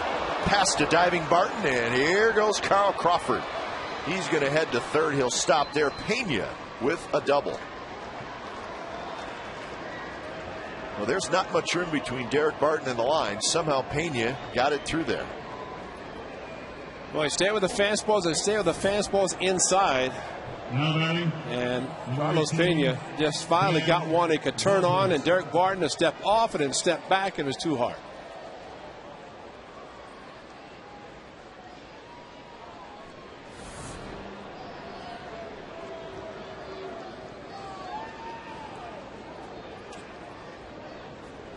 Well, 8 strikeouts for Brett Anderson, and if every time he needs one, now's it.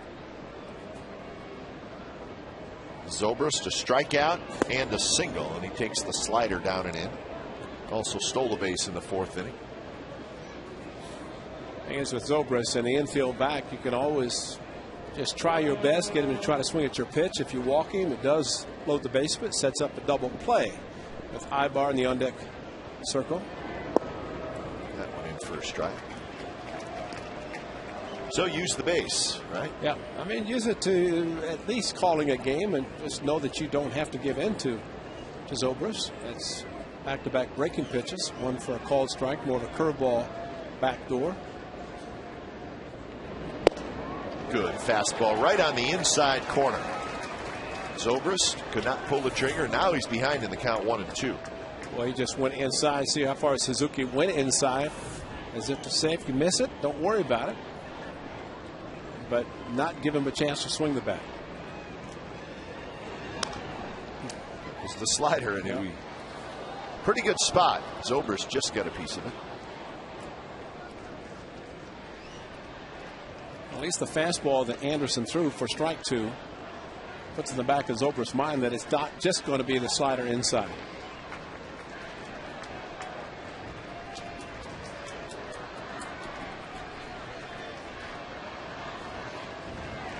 Zobrist drives one left center. Crisp is going to get back there. Warning track. He reaches up to make the catch.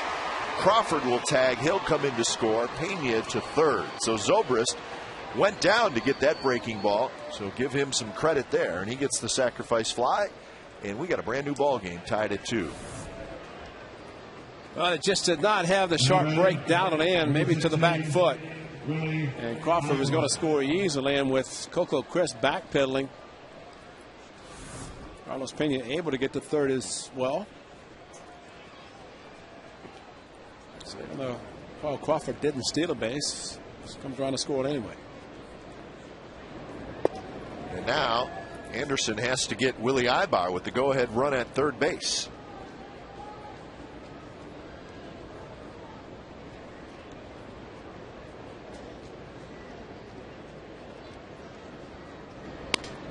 Slowly hit.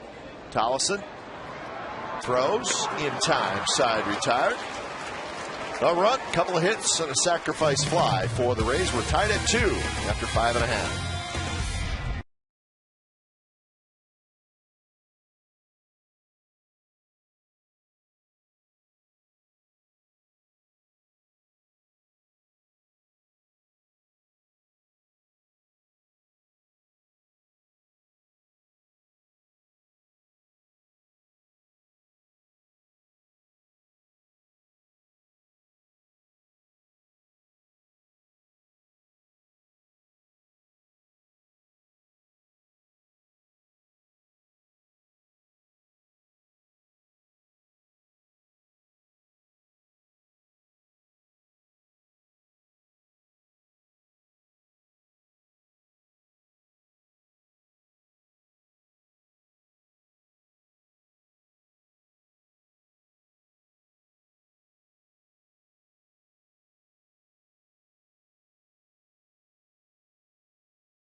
Freeze cam.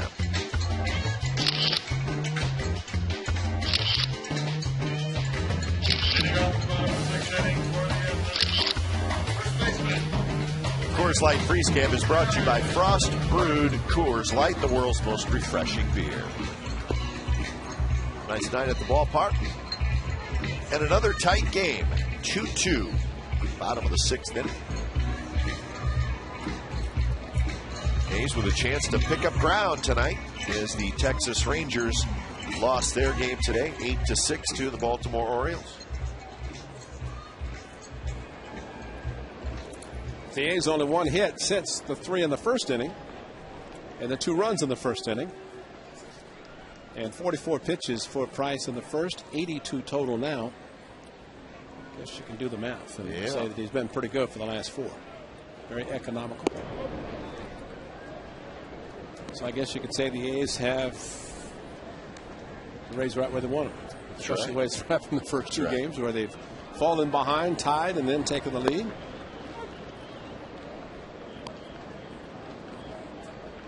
Derek Barton is 2 for 2, a couple of singles.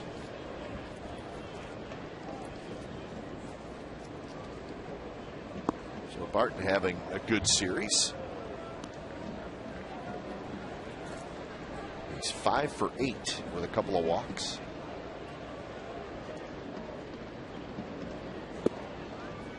And now 3-1.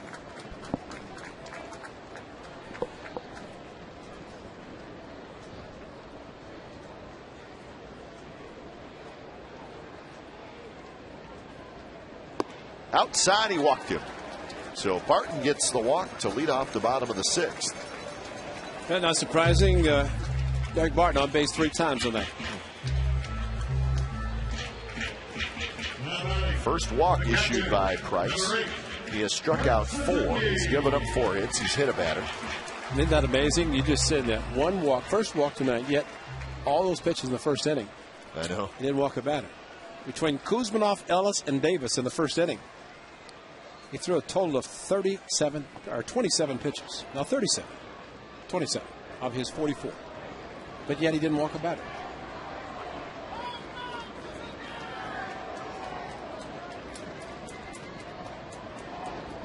Kurt Suzuki a shot. Longoria grabs it, throws to first, and he throws it away. He caught the ball in the air, so the out is there, but Barton is going to stop at second. Ooh, wow. Did he trip? He must have. He's looking down.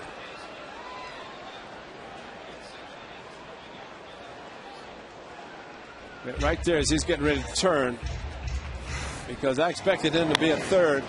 Great play by Longoria, robbing Kurt Suzuki, but then the ball passed Carlos Pena. Plenty of room, but right there his left foot gave out and then had to stop and kind of in the middle of not knowing where the ball was. So it's a line out, and then the error on Longoria, his 12th error of the year. So the A's have the go-ahead run in scoring position for Kuzminov, who swings and misses. Dick Barton just too quick as he was getting back to first base, and then once the ball got back, he was thinking third all the way, but that's when he tripped and shut it down.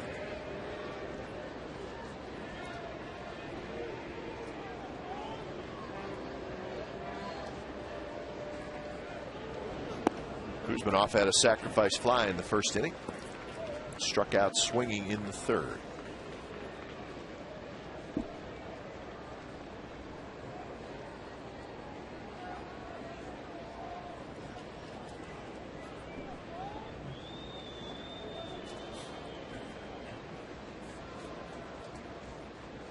Rodriguez, the second baseman, playing right near the bag.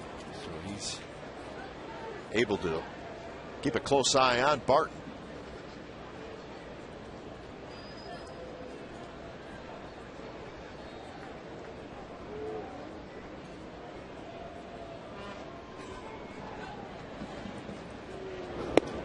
Good fastball there. Kuzminov swings through it.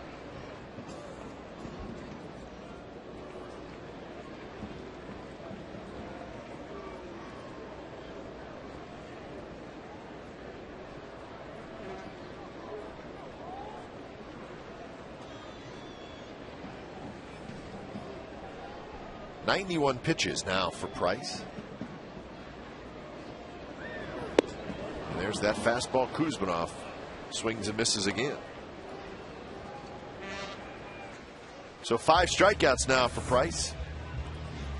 Just rearing back and throwing hard. He has not lost much of anything.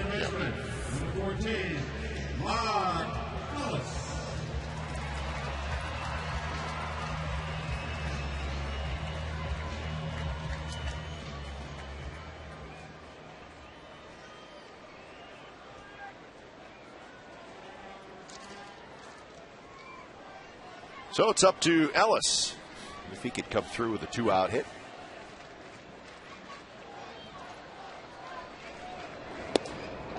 Breaking ball in for a strike.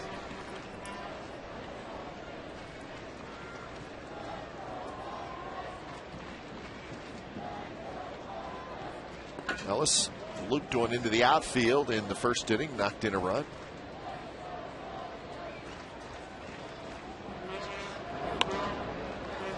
Popped up. Shopik doesn't see it. It was going to be a foul ball either way, but he had the helpless feeling of not knowing where it was.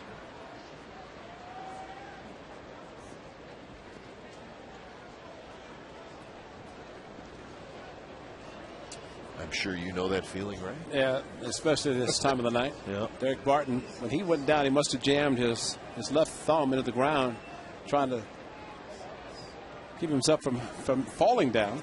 He did trip and kept his feet, but it looks like it's unfortunate. His hope is not that bad, as he jammed his left shoulder into the ground when he was stealing a base just recently.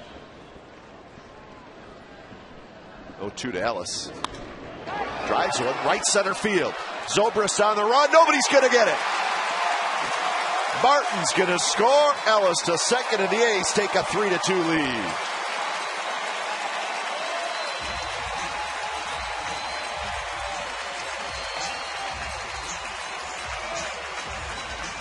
Oh, 2 fastball that Price left outside.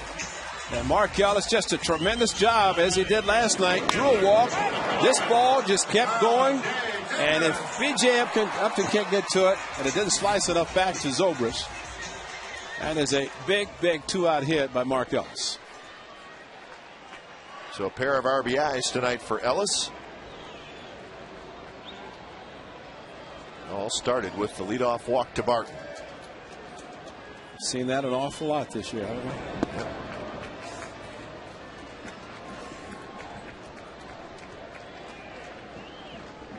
Rajay Davis is 0 for 2.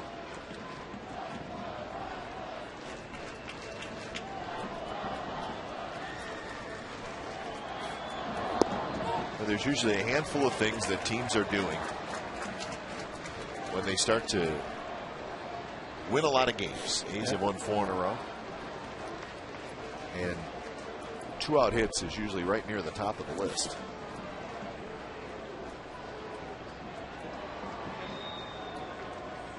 And they're usually not there when you're in a losing streak. Can't find one. Can't buy the big hit. There's a shot. Base hit center field. No. Upton. Did he catch it? No, he did not. And Ellis is safe. A's get a run. Wow. He could have fooled a lot of people. Oh, man.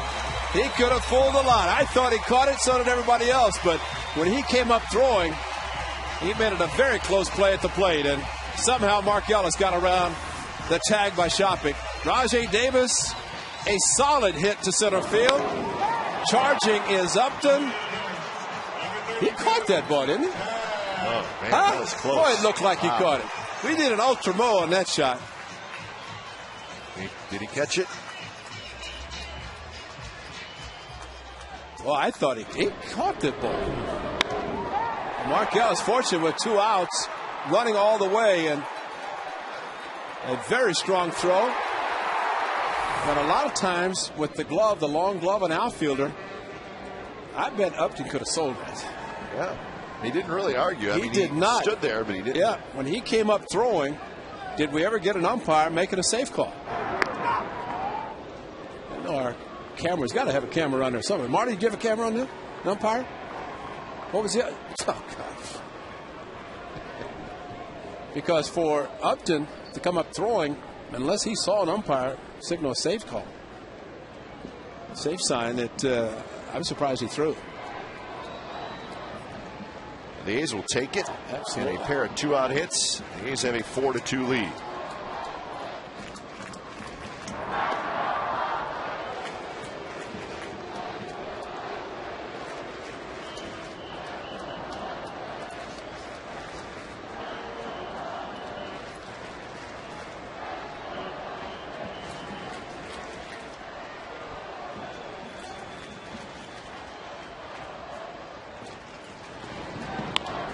Cuss bounces one into the shift where Rodriguez has it. Side retired, but the A's get a couple of runs off Price. So through 6 innings, it's the A's 4 and the Rays 2.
now the A's with a 4-2 lead, 7th inning.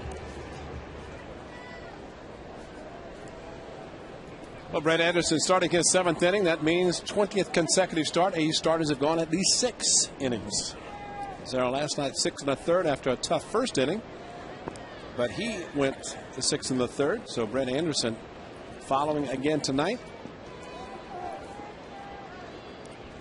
It's Cliff Pennington. He is not down there to get loose to throw as a pitcher. He is going to get loose maybe to come in for defense.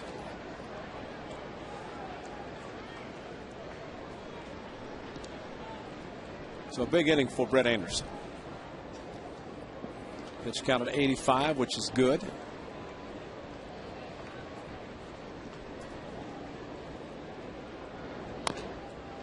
2-0 pitch is dribbled foul behind home plate. And that's what you call kind of a batting practice fastball. It's not a get me over fastball, but he's been throwing 94, 95. That was 90. So just enough off the 2-0 where Rodriguez was looking for a little bit more and just topped it. Slider, but a good take by Rodriguez. So 3-1. He'll be followed by Shopik and then the top of the order, B.J. Upton.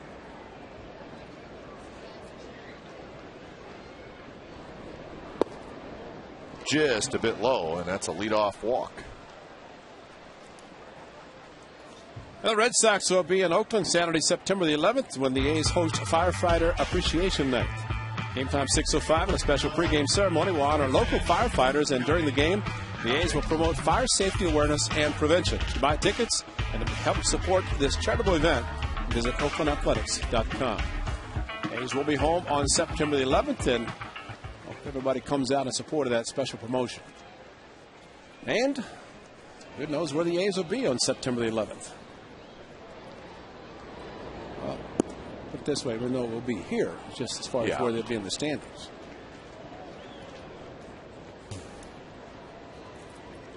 So with first pitch ball to Shopik, Kurt Suzuki's going to have a chat.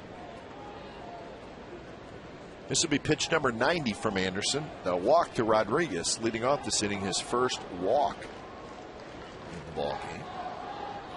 He's got 8 strikeouts.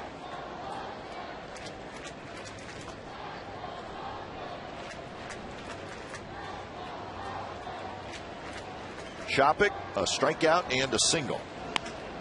He hits one high to center field. Room for Coco Crisp. Rodriguez gets back to tag.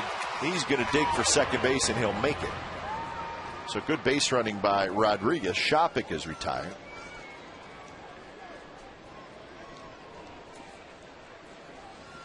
Smart base running Rodriguez part, and Kelly Shopik hit that fly ball to center field. I remember when he was with the Cleveland Indians, he had won straight away center for a home run. He had some very good at bats against the A's and one memorable game, and one went straight away. Fortunately, ball the biggest part of the diamond.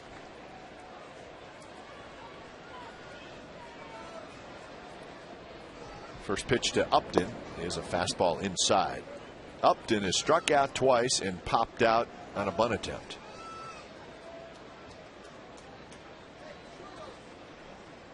Phone is ringing down in the bullpen.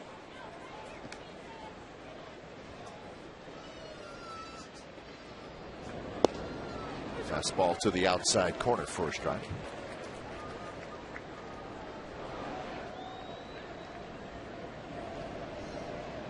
Henry Rodriguez starts to throw.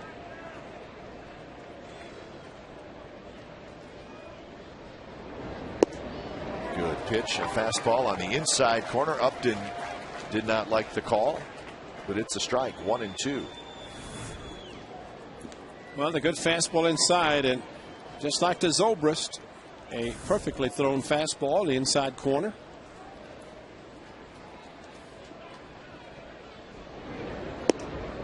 Another fastball, this one high. Bartlett in the on-deck circle. It's like a gotcha. The hitter's got to be knowing, when's it coming? When's the slider coming? Just tease me with a couple of fastballs.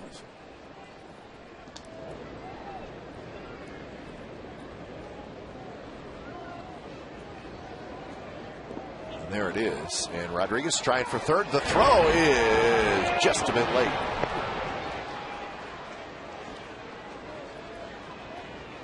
So aggressive base running by Sean Rodriguez, and he gets to third with one out.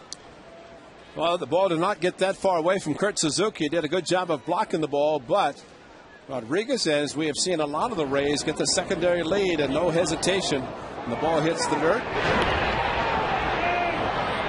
This time Kevin Kuzminoff kept the glove in case Rodriguez overslid the bag, but he did not.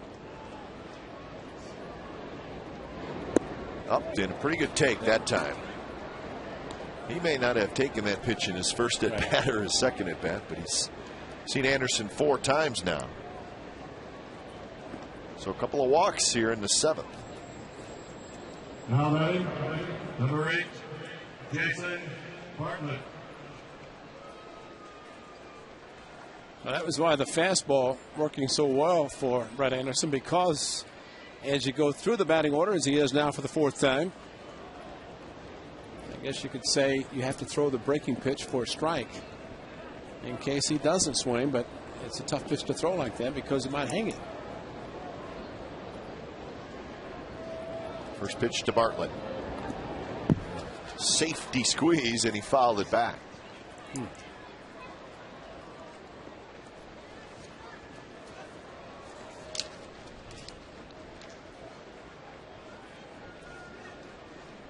That's the third base coach, Tom Foley, former big leaguer.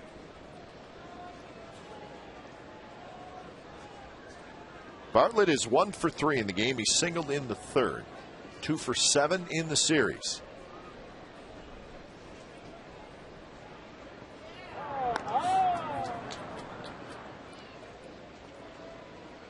Upton, very much a base stealer, as a lot of these Rays are, so got to keep an eye on that.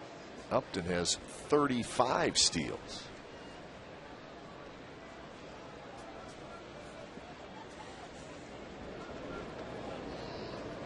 He's got a big lead at first. Sometimes a big lead is also a one-way lead, right? Yeah, exactly. You almost have to approach the hitter with Upton at first, just like Crawford at first, and threat to steal, different looks, slide step. Here he's hoping for a ground ball and get 2. Bartlett tries to hold up, and he does, says James Hoy. That's a salesman. That's a salesman, because he held it after he swung and then brought the bat back and held it. And that's a pretty good job of trying to sell it, and it worked.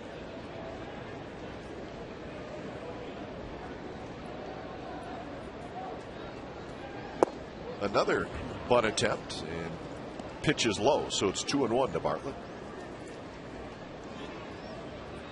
Well, almost has to be a perfect bunt in the case of a safety squeeze with Rodriguez to run at 3rd, hardly coming down the line. It would have to be one that Brett Anderson could not get to, and Barton charging. Kuzminoff was not.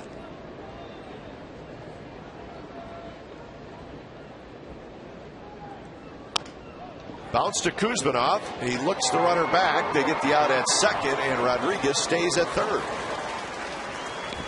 A big out for Anderson. And that's about all he could do.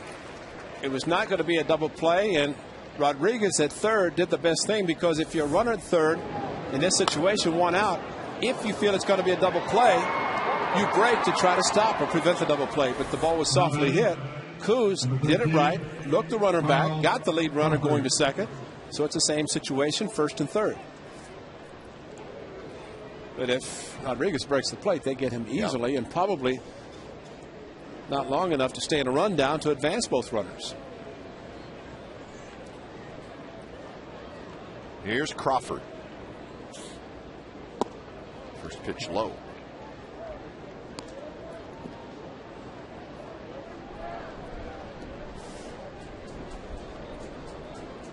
Crawford is 2 for 10 in the series. Singled and scored tonight in the 6th inning. He drives on left center field. Davis back, and he makes the catch, crashing into the wall. Another nice play by the A's defense. So the Rays strand a pair. 7th inning stretch coming up.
why at your Toyota dealer today.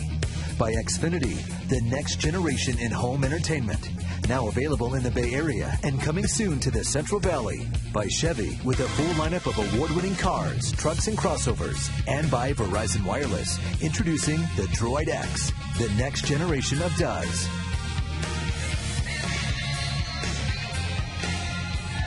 Well, when it's time for a change, think Speedy Oil Change and Tune-Up, your oil change, tune-up, and spawn experts.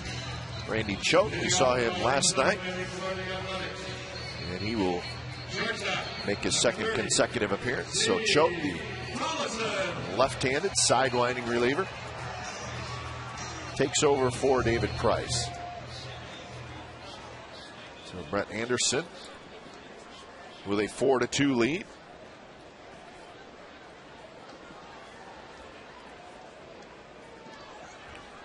The first hitter Choate will face is Steve Tollison.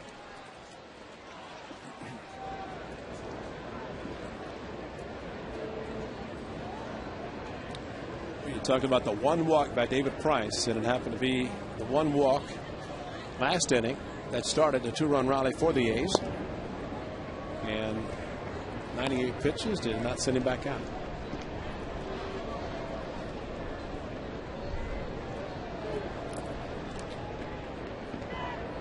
Tollison will be followed by Buck and then Coco Crisp. There's a strike. Breslow starts to throw for the A's.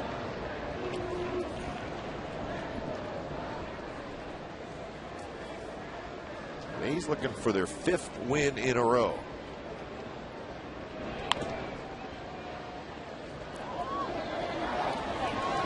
It was the Orioles who beat the Rangers today 8-6. Cliff Lee gave up 4 home runs. He got knocked around big time today.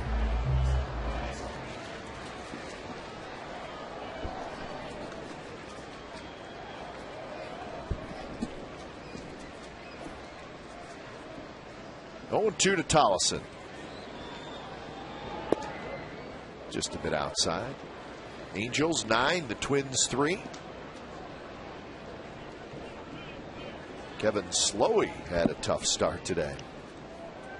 That's not the Kevin Slowey we know. He must have been working Slowey. He worked quickies. He was speedy. Yes, he was. Speedy oil change last Sunday. He was speedy, not Slowey. Got to be ready with him.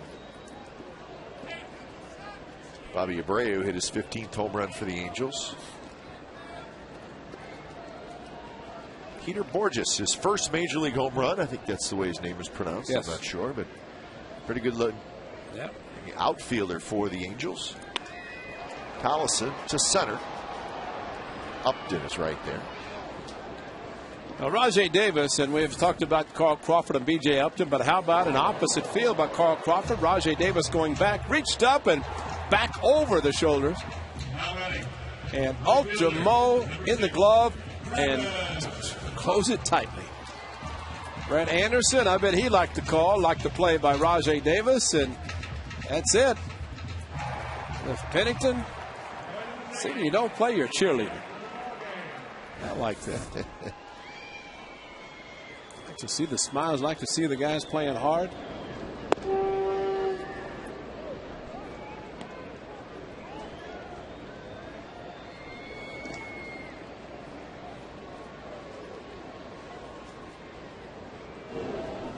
Pennington loosening up again.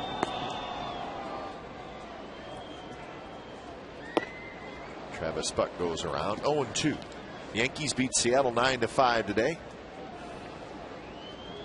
Ichiro homered twice in that game. Russ Branyan another home run. Posada homered for the Yankees. So the Yankees get their 76th win of the year. Buck swings and misses. So Travis Buck 0 for 3.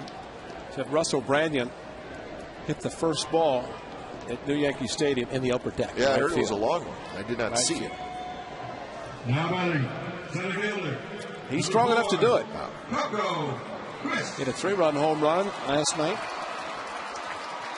Ichiro with a 2. That's amazing. Of course, he could probably hit 40 if he wanted to. He wanted to.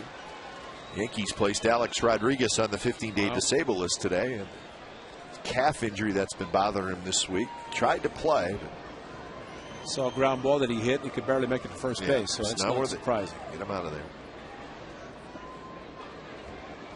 Red Sox got a walk-off home run from Jed Lowry. They beat the Blue Jays 5-4 in 11 innings.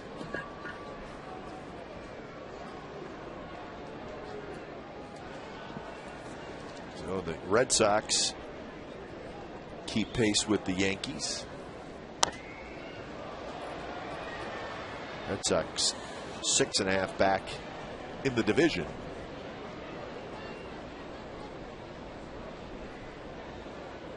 And the Rays and the Red Sox battling for the wild card spot.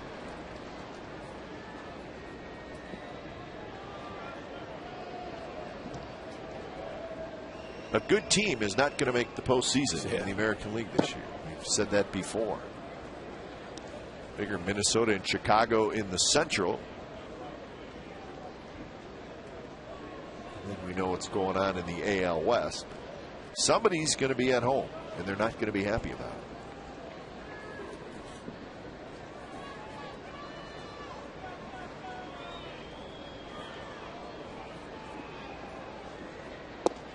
Swing and a miss by Coco Crisp. So Randy Choate has a very good inning. 3 up, 3 down with a couple of strikeouts. 8th inning coming up for 2 A's.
Raiders are playing in Chicago. 49ers are getting ready for Brett Favre. And the Quakes and the Galaxy. We'll have highlights from that as well. So it's going to be a big show. Henry Wolford and Dave Benz will host. Number 3, Evan Longoria. A's 4 and the Rays 2. When it's time for change, think Speedy Oil Change and Tune-Up. Your oil change, tune-up, and smog experts. Greg Breslow comes on. So Breslow here in the 8th inning. Got the save last night. But Pennington also comes in the game. He is now the shortstop.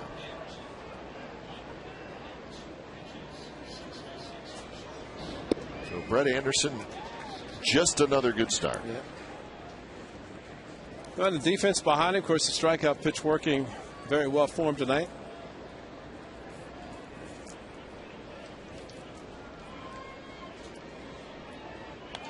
A's need final 6 outs to get their 5th win in a row. Here in the 8th, Longoria, Pena, and Zobrist.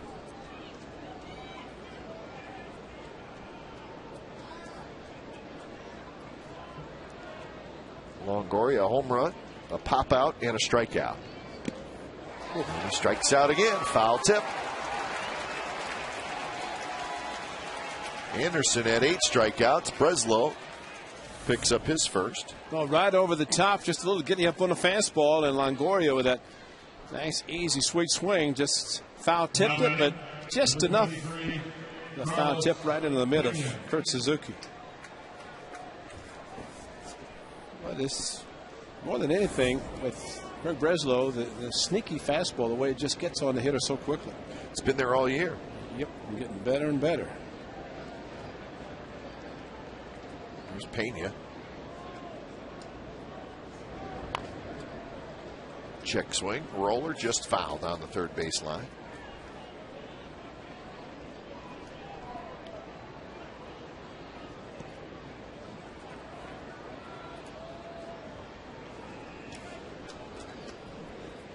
Pena is 1 for 3 tonight and 3 for 10 in the series.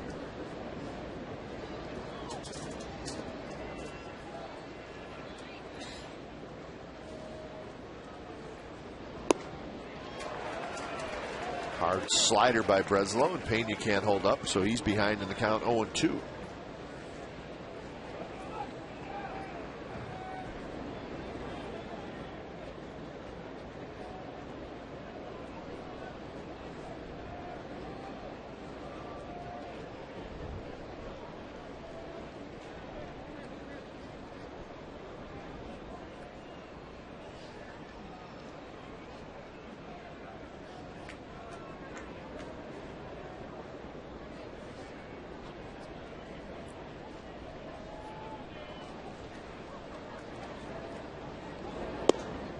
Very close pitch on 0-2.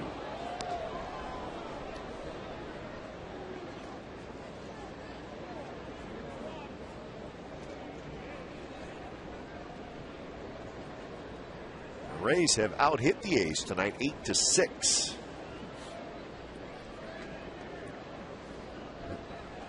The A's with the 4-2 lead.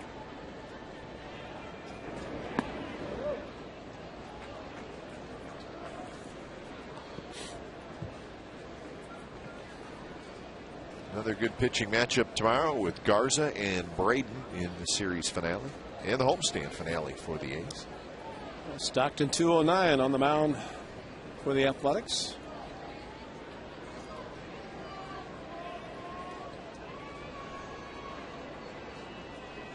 Two pitch outside. The Rays will board a plane and they will head down to Anaheim to open up a 3-game series against the Angels.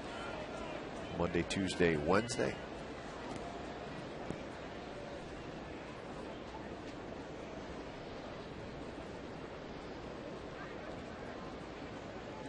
Three and 2. Breslow going after Pena, and he walked it.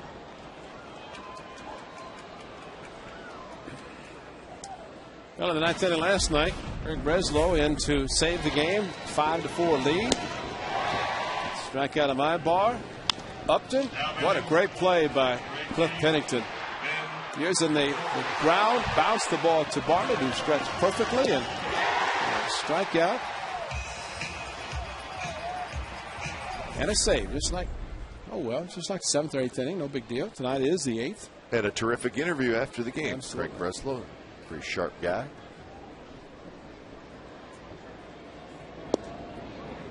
Zobrist takes a fastball for a strike.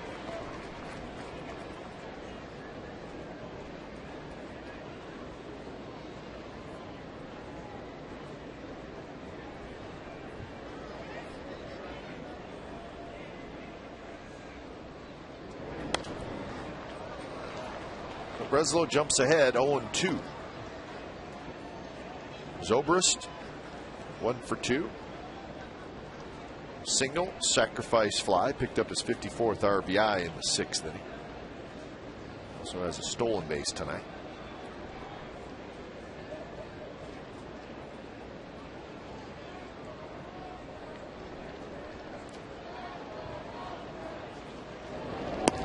Pitches way high. Kurt Suzuki uses his best vertical He's a great athlete, a very flexible athlete, especially catching as many games as he has, and just be down and then hop straight up and realize the ball's in his mitt.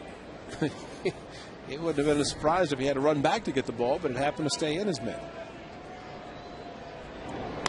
Zobrist hits a high fly ball for Travis Buck. Buck has it. Out number 2. A good idea to stay away from Zobrist last night off Jerry Blevins, a lefty, had a home run on a fastball in. And he got Brett Anderson with a sac fly on his slider that didn't break sharply to the back foot. Stayed up a little bit. It was in. And so it looks like as a right-hander, he can handle the pitch inside very well.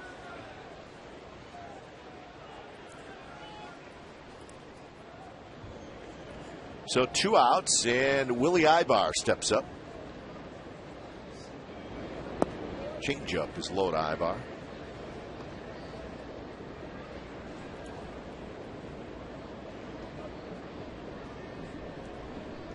Ibar with 5 home runs on the year, 36 RBIs.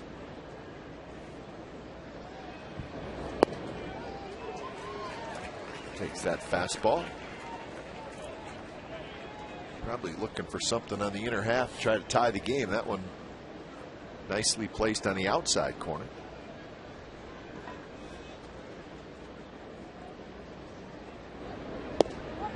Again, called strike 1 and 2. Nice easy 90-mile-an-hour fastball. Outside corner. And for a lefty, not much of a tailing action going away from the right-hander. It's just very straight right over the top. Again, tries the outside corner, just misses.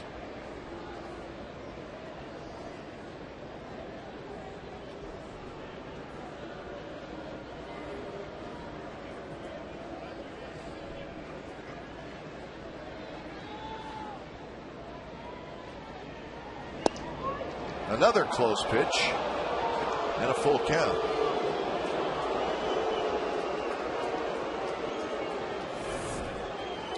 But just off the plate, Ibar didn't go for it, and John Hirschbeck thought it was a little bit too far off. So 3-2, 2 outs. Pena will go. And that one's driven right center field, and that's trouble. It's going to one-hop the wall. Pena will round third. He's going to score, and Ibar has a 2-out RBI double. So that makes it 4-3.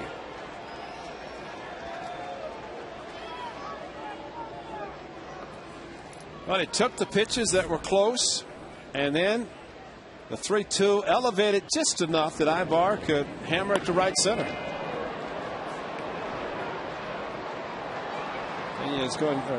Ibar is going to be pinch run for, but a wrap of the bat, which means with the fastball away, he could drive it as well as he did to right center. So Ibar is finished. He had 2 hits tonight. Brignac, the pinch runner. So the hitter is Sean Rodriguez.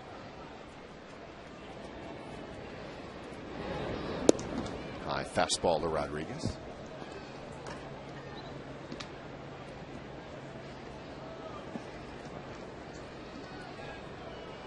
Brad Ziegler starts to throw.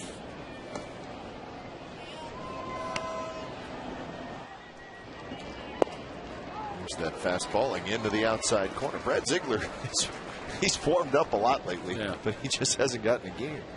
Just the other day, came in Wednesday and got a big double play with the Blue Jays. Coming back, scoring 3 in the ninth, but he got a double play, got the win. That one's hit to left center and hit deep. Coco Crisp is looking up, and it is gone. Sean Rodriguez, a 2-run homer, and the Rays are leading 5-4.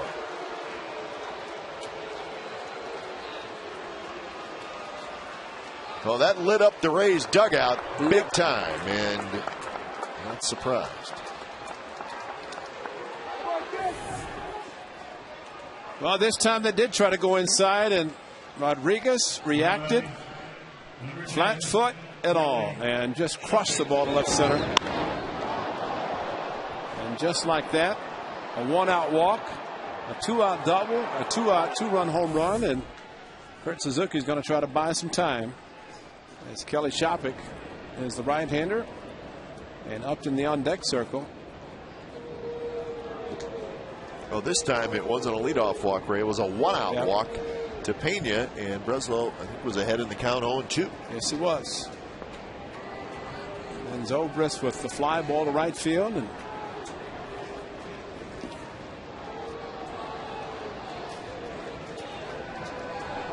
so Bob Guerin's coming out.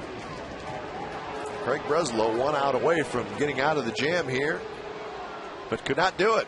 And the Rays have scored 3 times.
a lot it more was beautiful. better, yeah.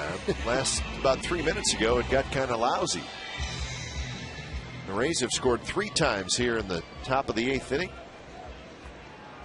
Well, what can you say about Craig Breslow? He's been terrific all year, and I can't think of the last time he got knocked around. But a tough inning here. So Ziegler comes in. He'll face Kelly Shopik with 2 outs. Swing and a miss.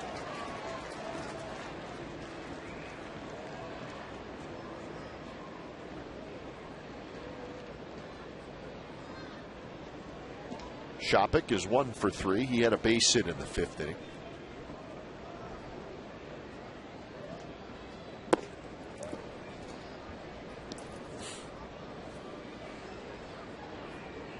Dan Wheeler is throwing for the Rays in their bullpen.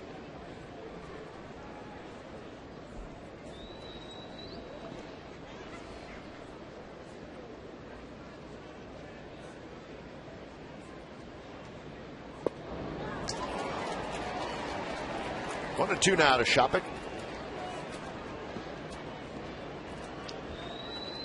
Well, the A's have been down the first 2 games of this series and have come back to win. A's scoring early. The A's coming back and winning late in the game. Those games, so they'll have to do it again tonight. Swing and a miss. Shopik strikes out. Ziegler gets his man. But the Rays score 3 times. The final 2 coming on Sean Rodriguez home run. 5-4 Rays lead.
here's our McDonald's game summary. 5-10-1 for the Rays, 4-6-0 for the A's.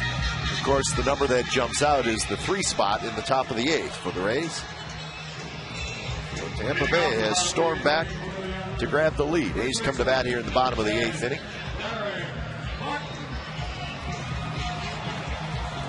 Well, rally cap time. Do what you got to do. So it'll be Barton, Suzuki, and Kuzmanov. And with Barton, the left-handed hitter, leading it off, Joe Madden stays with Randy Choate, the lefty. Choate had a very good 7th inning. He retired the side with a couple of strikeouts. Figuring one better appearance in this inning after Choate at the A's 1-2-3. Figure Barton and then righties to follow. And Barton drops one into center field for a base hit. So Derek Barton is 3 for 3 with a walk. Well, the A's come right back and get their leadoff man on. Derek Barton, a very smart hitter, fastball. Figured Choate, keep the right shoulder tucked in, take it to the opposite field, which he does so well. So when it's time for a change, think Speedy Oil Change and Tune-Up. Your oil change, tune-up, and smog experts.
In any form, and the accounts and descriptions of this game may not be disseminated without the express written consent of Athletics Investment Group, LLC.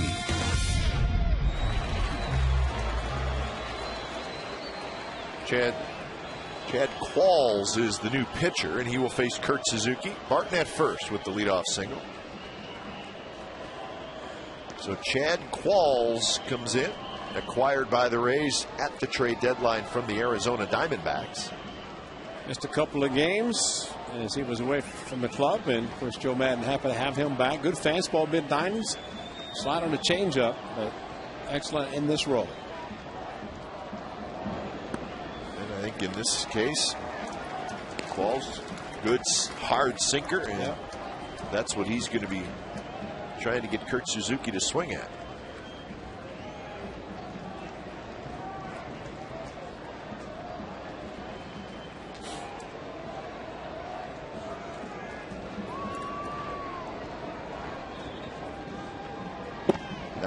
For a strike. Qualls was the closer for the Diamondbacks. He had 12 saves this year, but he was 1-4, and his ERA was 8.29 as the closer. He really struggled. The whole Diamondbacks bullpen struggled first half of the year. Qualls now with the Rays. Suzuki bounces one foul.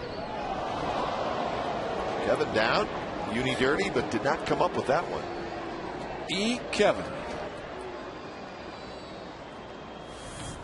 And a big week for Kev. Oh, but this just takes away from it there, boy. It bangs into the wall. Maybe overplayed it a little bit. Yeah, trying too hard. Yeah. Stay within yourself. You can only give 100%. Can't get above 110. There's no such thing, right? Well, there's that hard sinker. Suzuki takes it, and it's low 2-2. Longoria on the line at third, at least a couple of steps off the line. So a big hole between third and short. I'd say no doubles, at least from that standpoint. But outfield, very shallow. As always, huh? Yeah. Seems like they play every hitter shallow.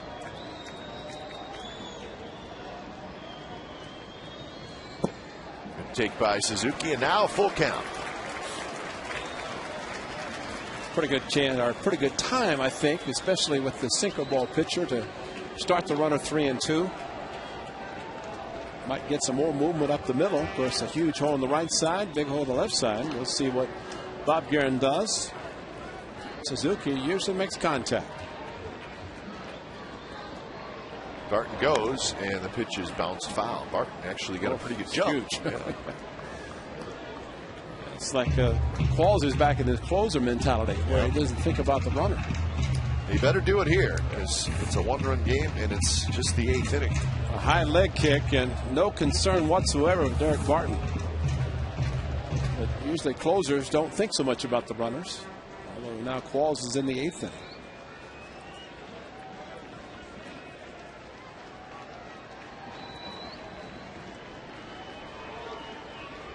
Barton again goes, and the pitch is hit hard to Longoria. He will go to first as Barton to second, and that is the tying run. Suzuki hit it hard, but right at Longoria.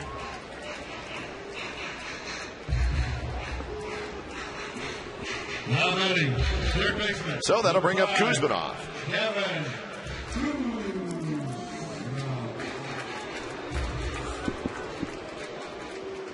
Sacrifice fly in the first for Kuzminov. Since then, he has struck out twice.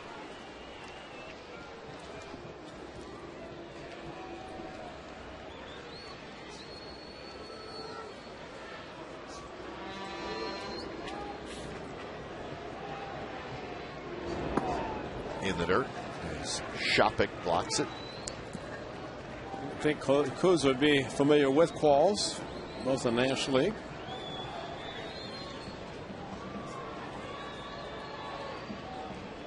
Qualls was with Houston from 04 to 07, then Arizona 08, 09, and half of this year. He knows him so well. He says, see ball, hit ball. Yeah. Good pitch there on the corner.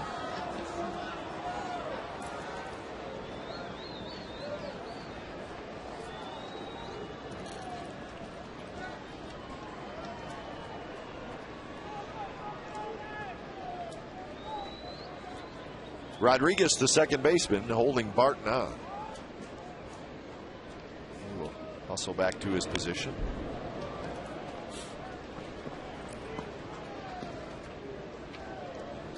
So now Kuzminov behind in the count, 1-2.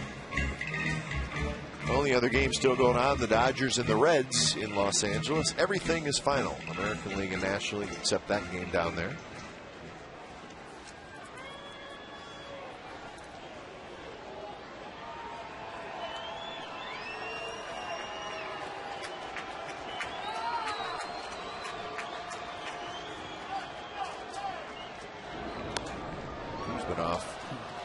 Went down to get that one and fouled it back.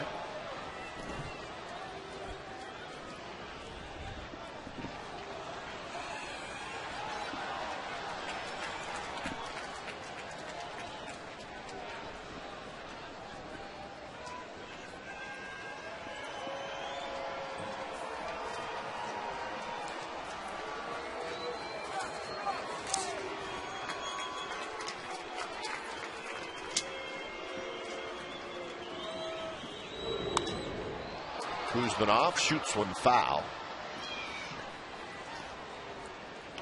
So another good battle. Well, the A's hitters have had some good battles tonight against the Rays pitchers. That's Lance Cormier, Throwing off the back of the mound. Wheeler's been down there for a while, so Wheeler's ready.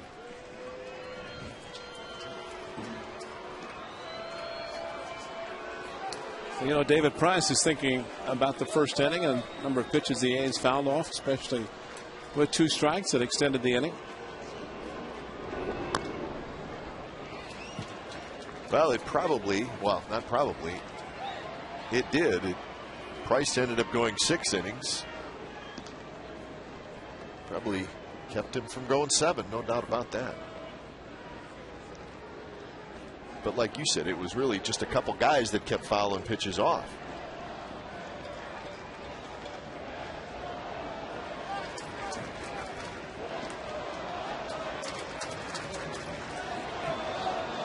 So another 1-2 pitch from Qualls to Kuzminov. And he got him with a slider. Pretty good pitch there by Qualls. So Kuzminov strikes out for the 3rd time. Well, that slider's just like guy warming up in the bullpen. Michael Wirtz goes straight down. So it's not a slider to a normal slider. It's one that goes down like a splitter, and that's what makes it so tough to hit. Especially sinker sliders, looks like splitter. Everything down. Well, Mark Ellis had a big hit in the 6th inning. Can he do it again? He had a 2-out RBI double that gave the A's a 3-2 lead.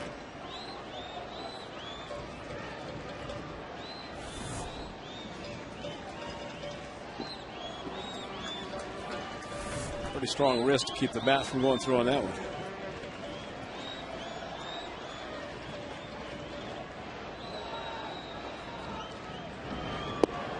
Strike 2, or make that 1-1 on the count. It's funny, you watch a guy, Qualls, got good stuff. How can he have an ERA of 8.5? Probably wondering that himself. I'm sure he is, yeah. Maybe he wanted to do it to get out of Arizona. From one hot box to another one, just first place team. 1-2. Ellis thought maybe it was a little bit high. You're looking for, as a sinker ball pitcher, you're looking for the ball to be down, and 2 strikes to Mark Ellis have been up and pretty good pitches to hit the right field.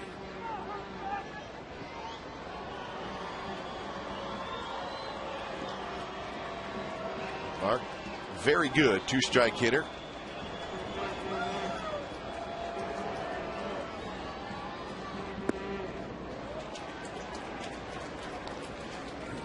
Martin led off the inning with the single. Went to second on Suzuki's ground ball. Still at second after the Kuzminov strikeout.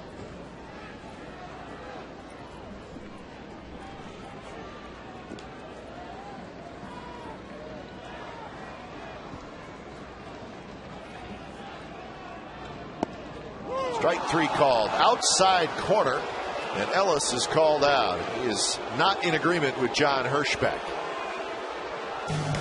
So the A's strand a runner. We're headed to the 9th. 5-4 Rays.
to 10,000 fans that afternoon. Special thanks to Ross Dress for Less and Xfinity for supporting this day benefiting breast cancer research and education. For tickets and information, go to OaklandAthletics.com. Ninth inning here at the Coliseum. Rays 5, A's 4, and it's the top of the order for Tampa Bay. Upton, Bartlett, and Crawford.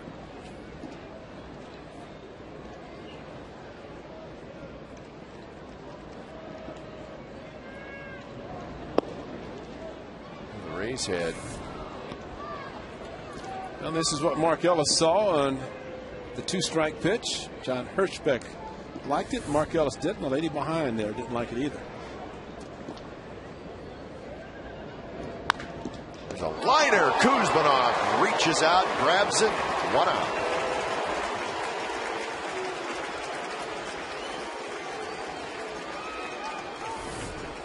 Well, it's a double if he doesn't catch it. A hooking line drive. Kuz reached up. Even with the bag and an outstanding play. Even an ultra mo.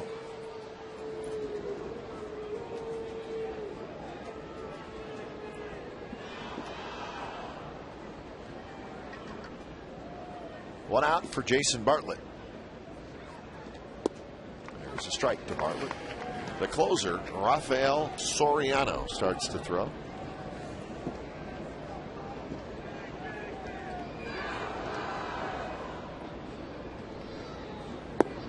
In the bottom of the ninth, it'll be Davis, Cust, and Pennington. Davis, Cust, and Pennington, the scheduled hitters.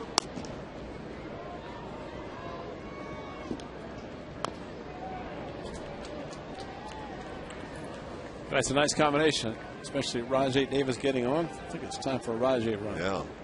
Joe Vitt, a big run. Give the A's at one time a 4-2 lead.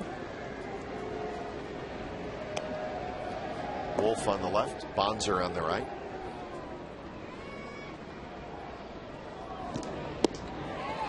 A 1-2 pitch, swing and a miss by Bartlett.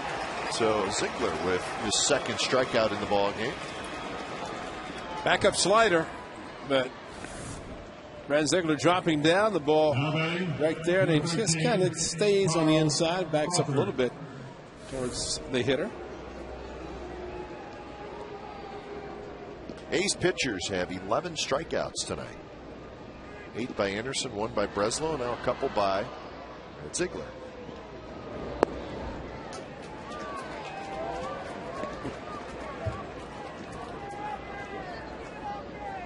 Carl Crawford not happy with John Hirschbeck. I think he's saying it low, and John just shook his head. No, I think you're wrong.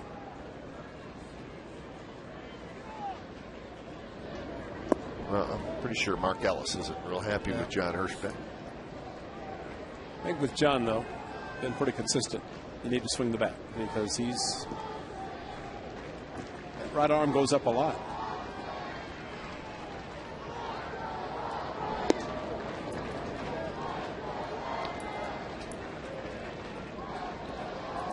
So 2-1 to Crawford.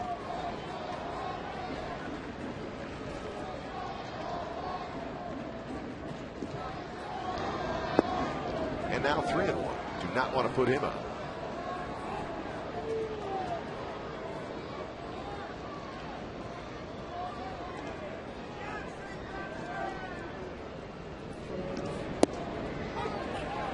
Crawford was headed to first, and Hirschbeck calls it a strike. 3-2.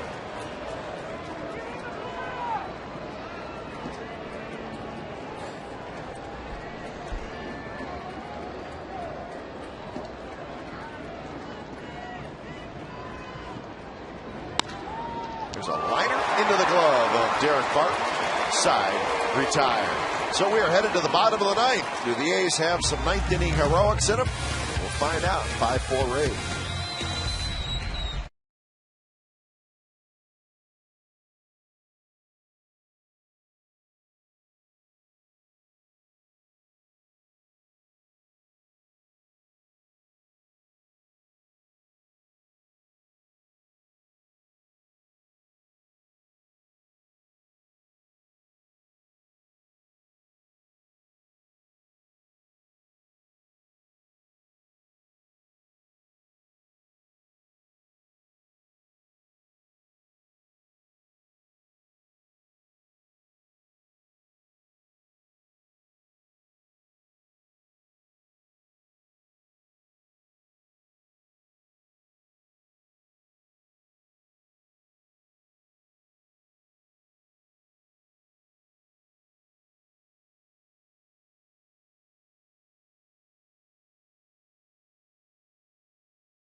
We had hoped it would be maybe a Mark Ellis double or Rajay Davis instead. Sean Rodriguez with a 2-run home run, a fastball inside that he was able to turn on, and the Rays scoring 3 runs with 2 outs. That came in the 8th inning and gives the Rays a 5-4 lead, and they turn it over to the closer. Sure, we'll see pretty much the same lineup tomorrow, as it would be lefty Dallas Braden pitching for the Athletics. Soriano, 35 for 37 in save opportunities. When it's time for change, think Speedy Oil Change and Tune-Up, your oil change tune-up and smog expert. So Soriano, 1.71 ERA. Having a terrific season as the closer of the Rays. 90s fastball, slider to changeup. He was an all-star this year.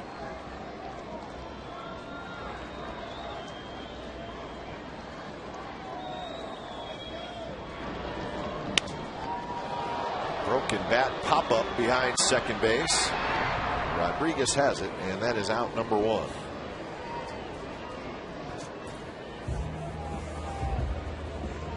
So Davis cannot get aboard, and that'll bring up Jack Cuss.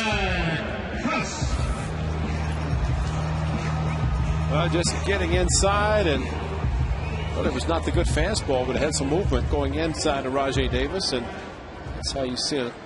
That shattering and ultra low. Rajay looking at the little wood chip that was going up from the bat. Well, this would be a good battle. Cust against Soriano.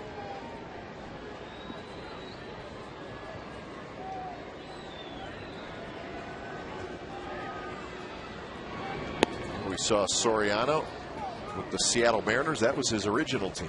And he was traded to the Braves in December of 2006. And then this offseason, the Rays acquired him from the Braves for Jesse Chavez, who we saw in Kansas City. He was just traded from the Braves to the Royals, right-handed pitcher. It's interesting, though, Ray. Soriano, we talk about Crawford being a free agent. We talk about Pena being a free agent. Soriano's a free agent. And obviously extremely valuable this year to the Rays.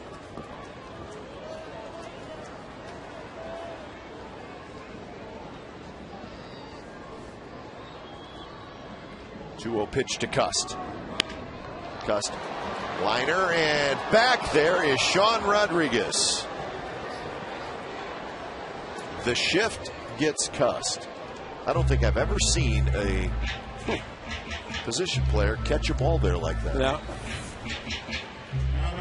Well, Jack got the top spin, and that's probably what kept it close enough for Rodriguez, who is playing in shallow right field. Take a couple steps back and took care of it. Well, we've seen pop-ups caught there, but that was kind of a line drive. So 2 outs, and here is Pennington.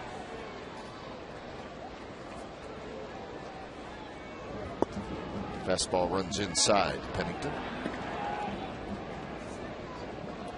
First at bat for Cliff. He came in the game last inning for defense. Tollison started at short.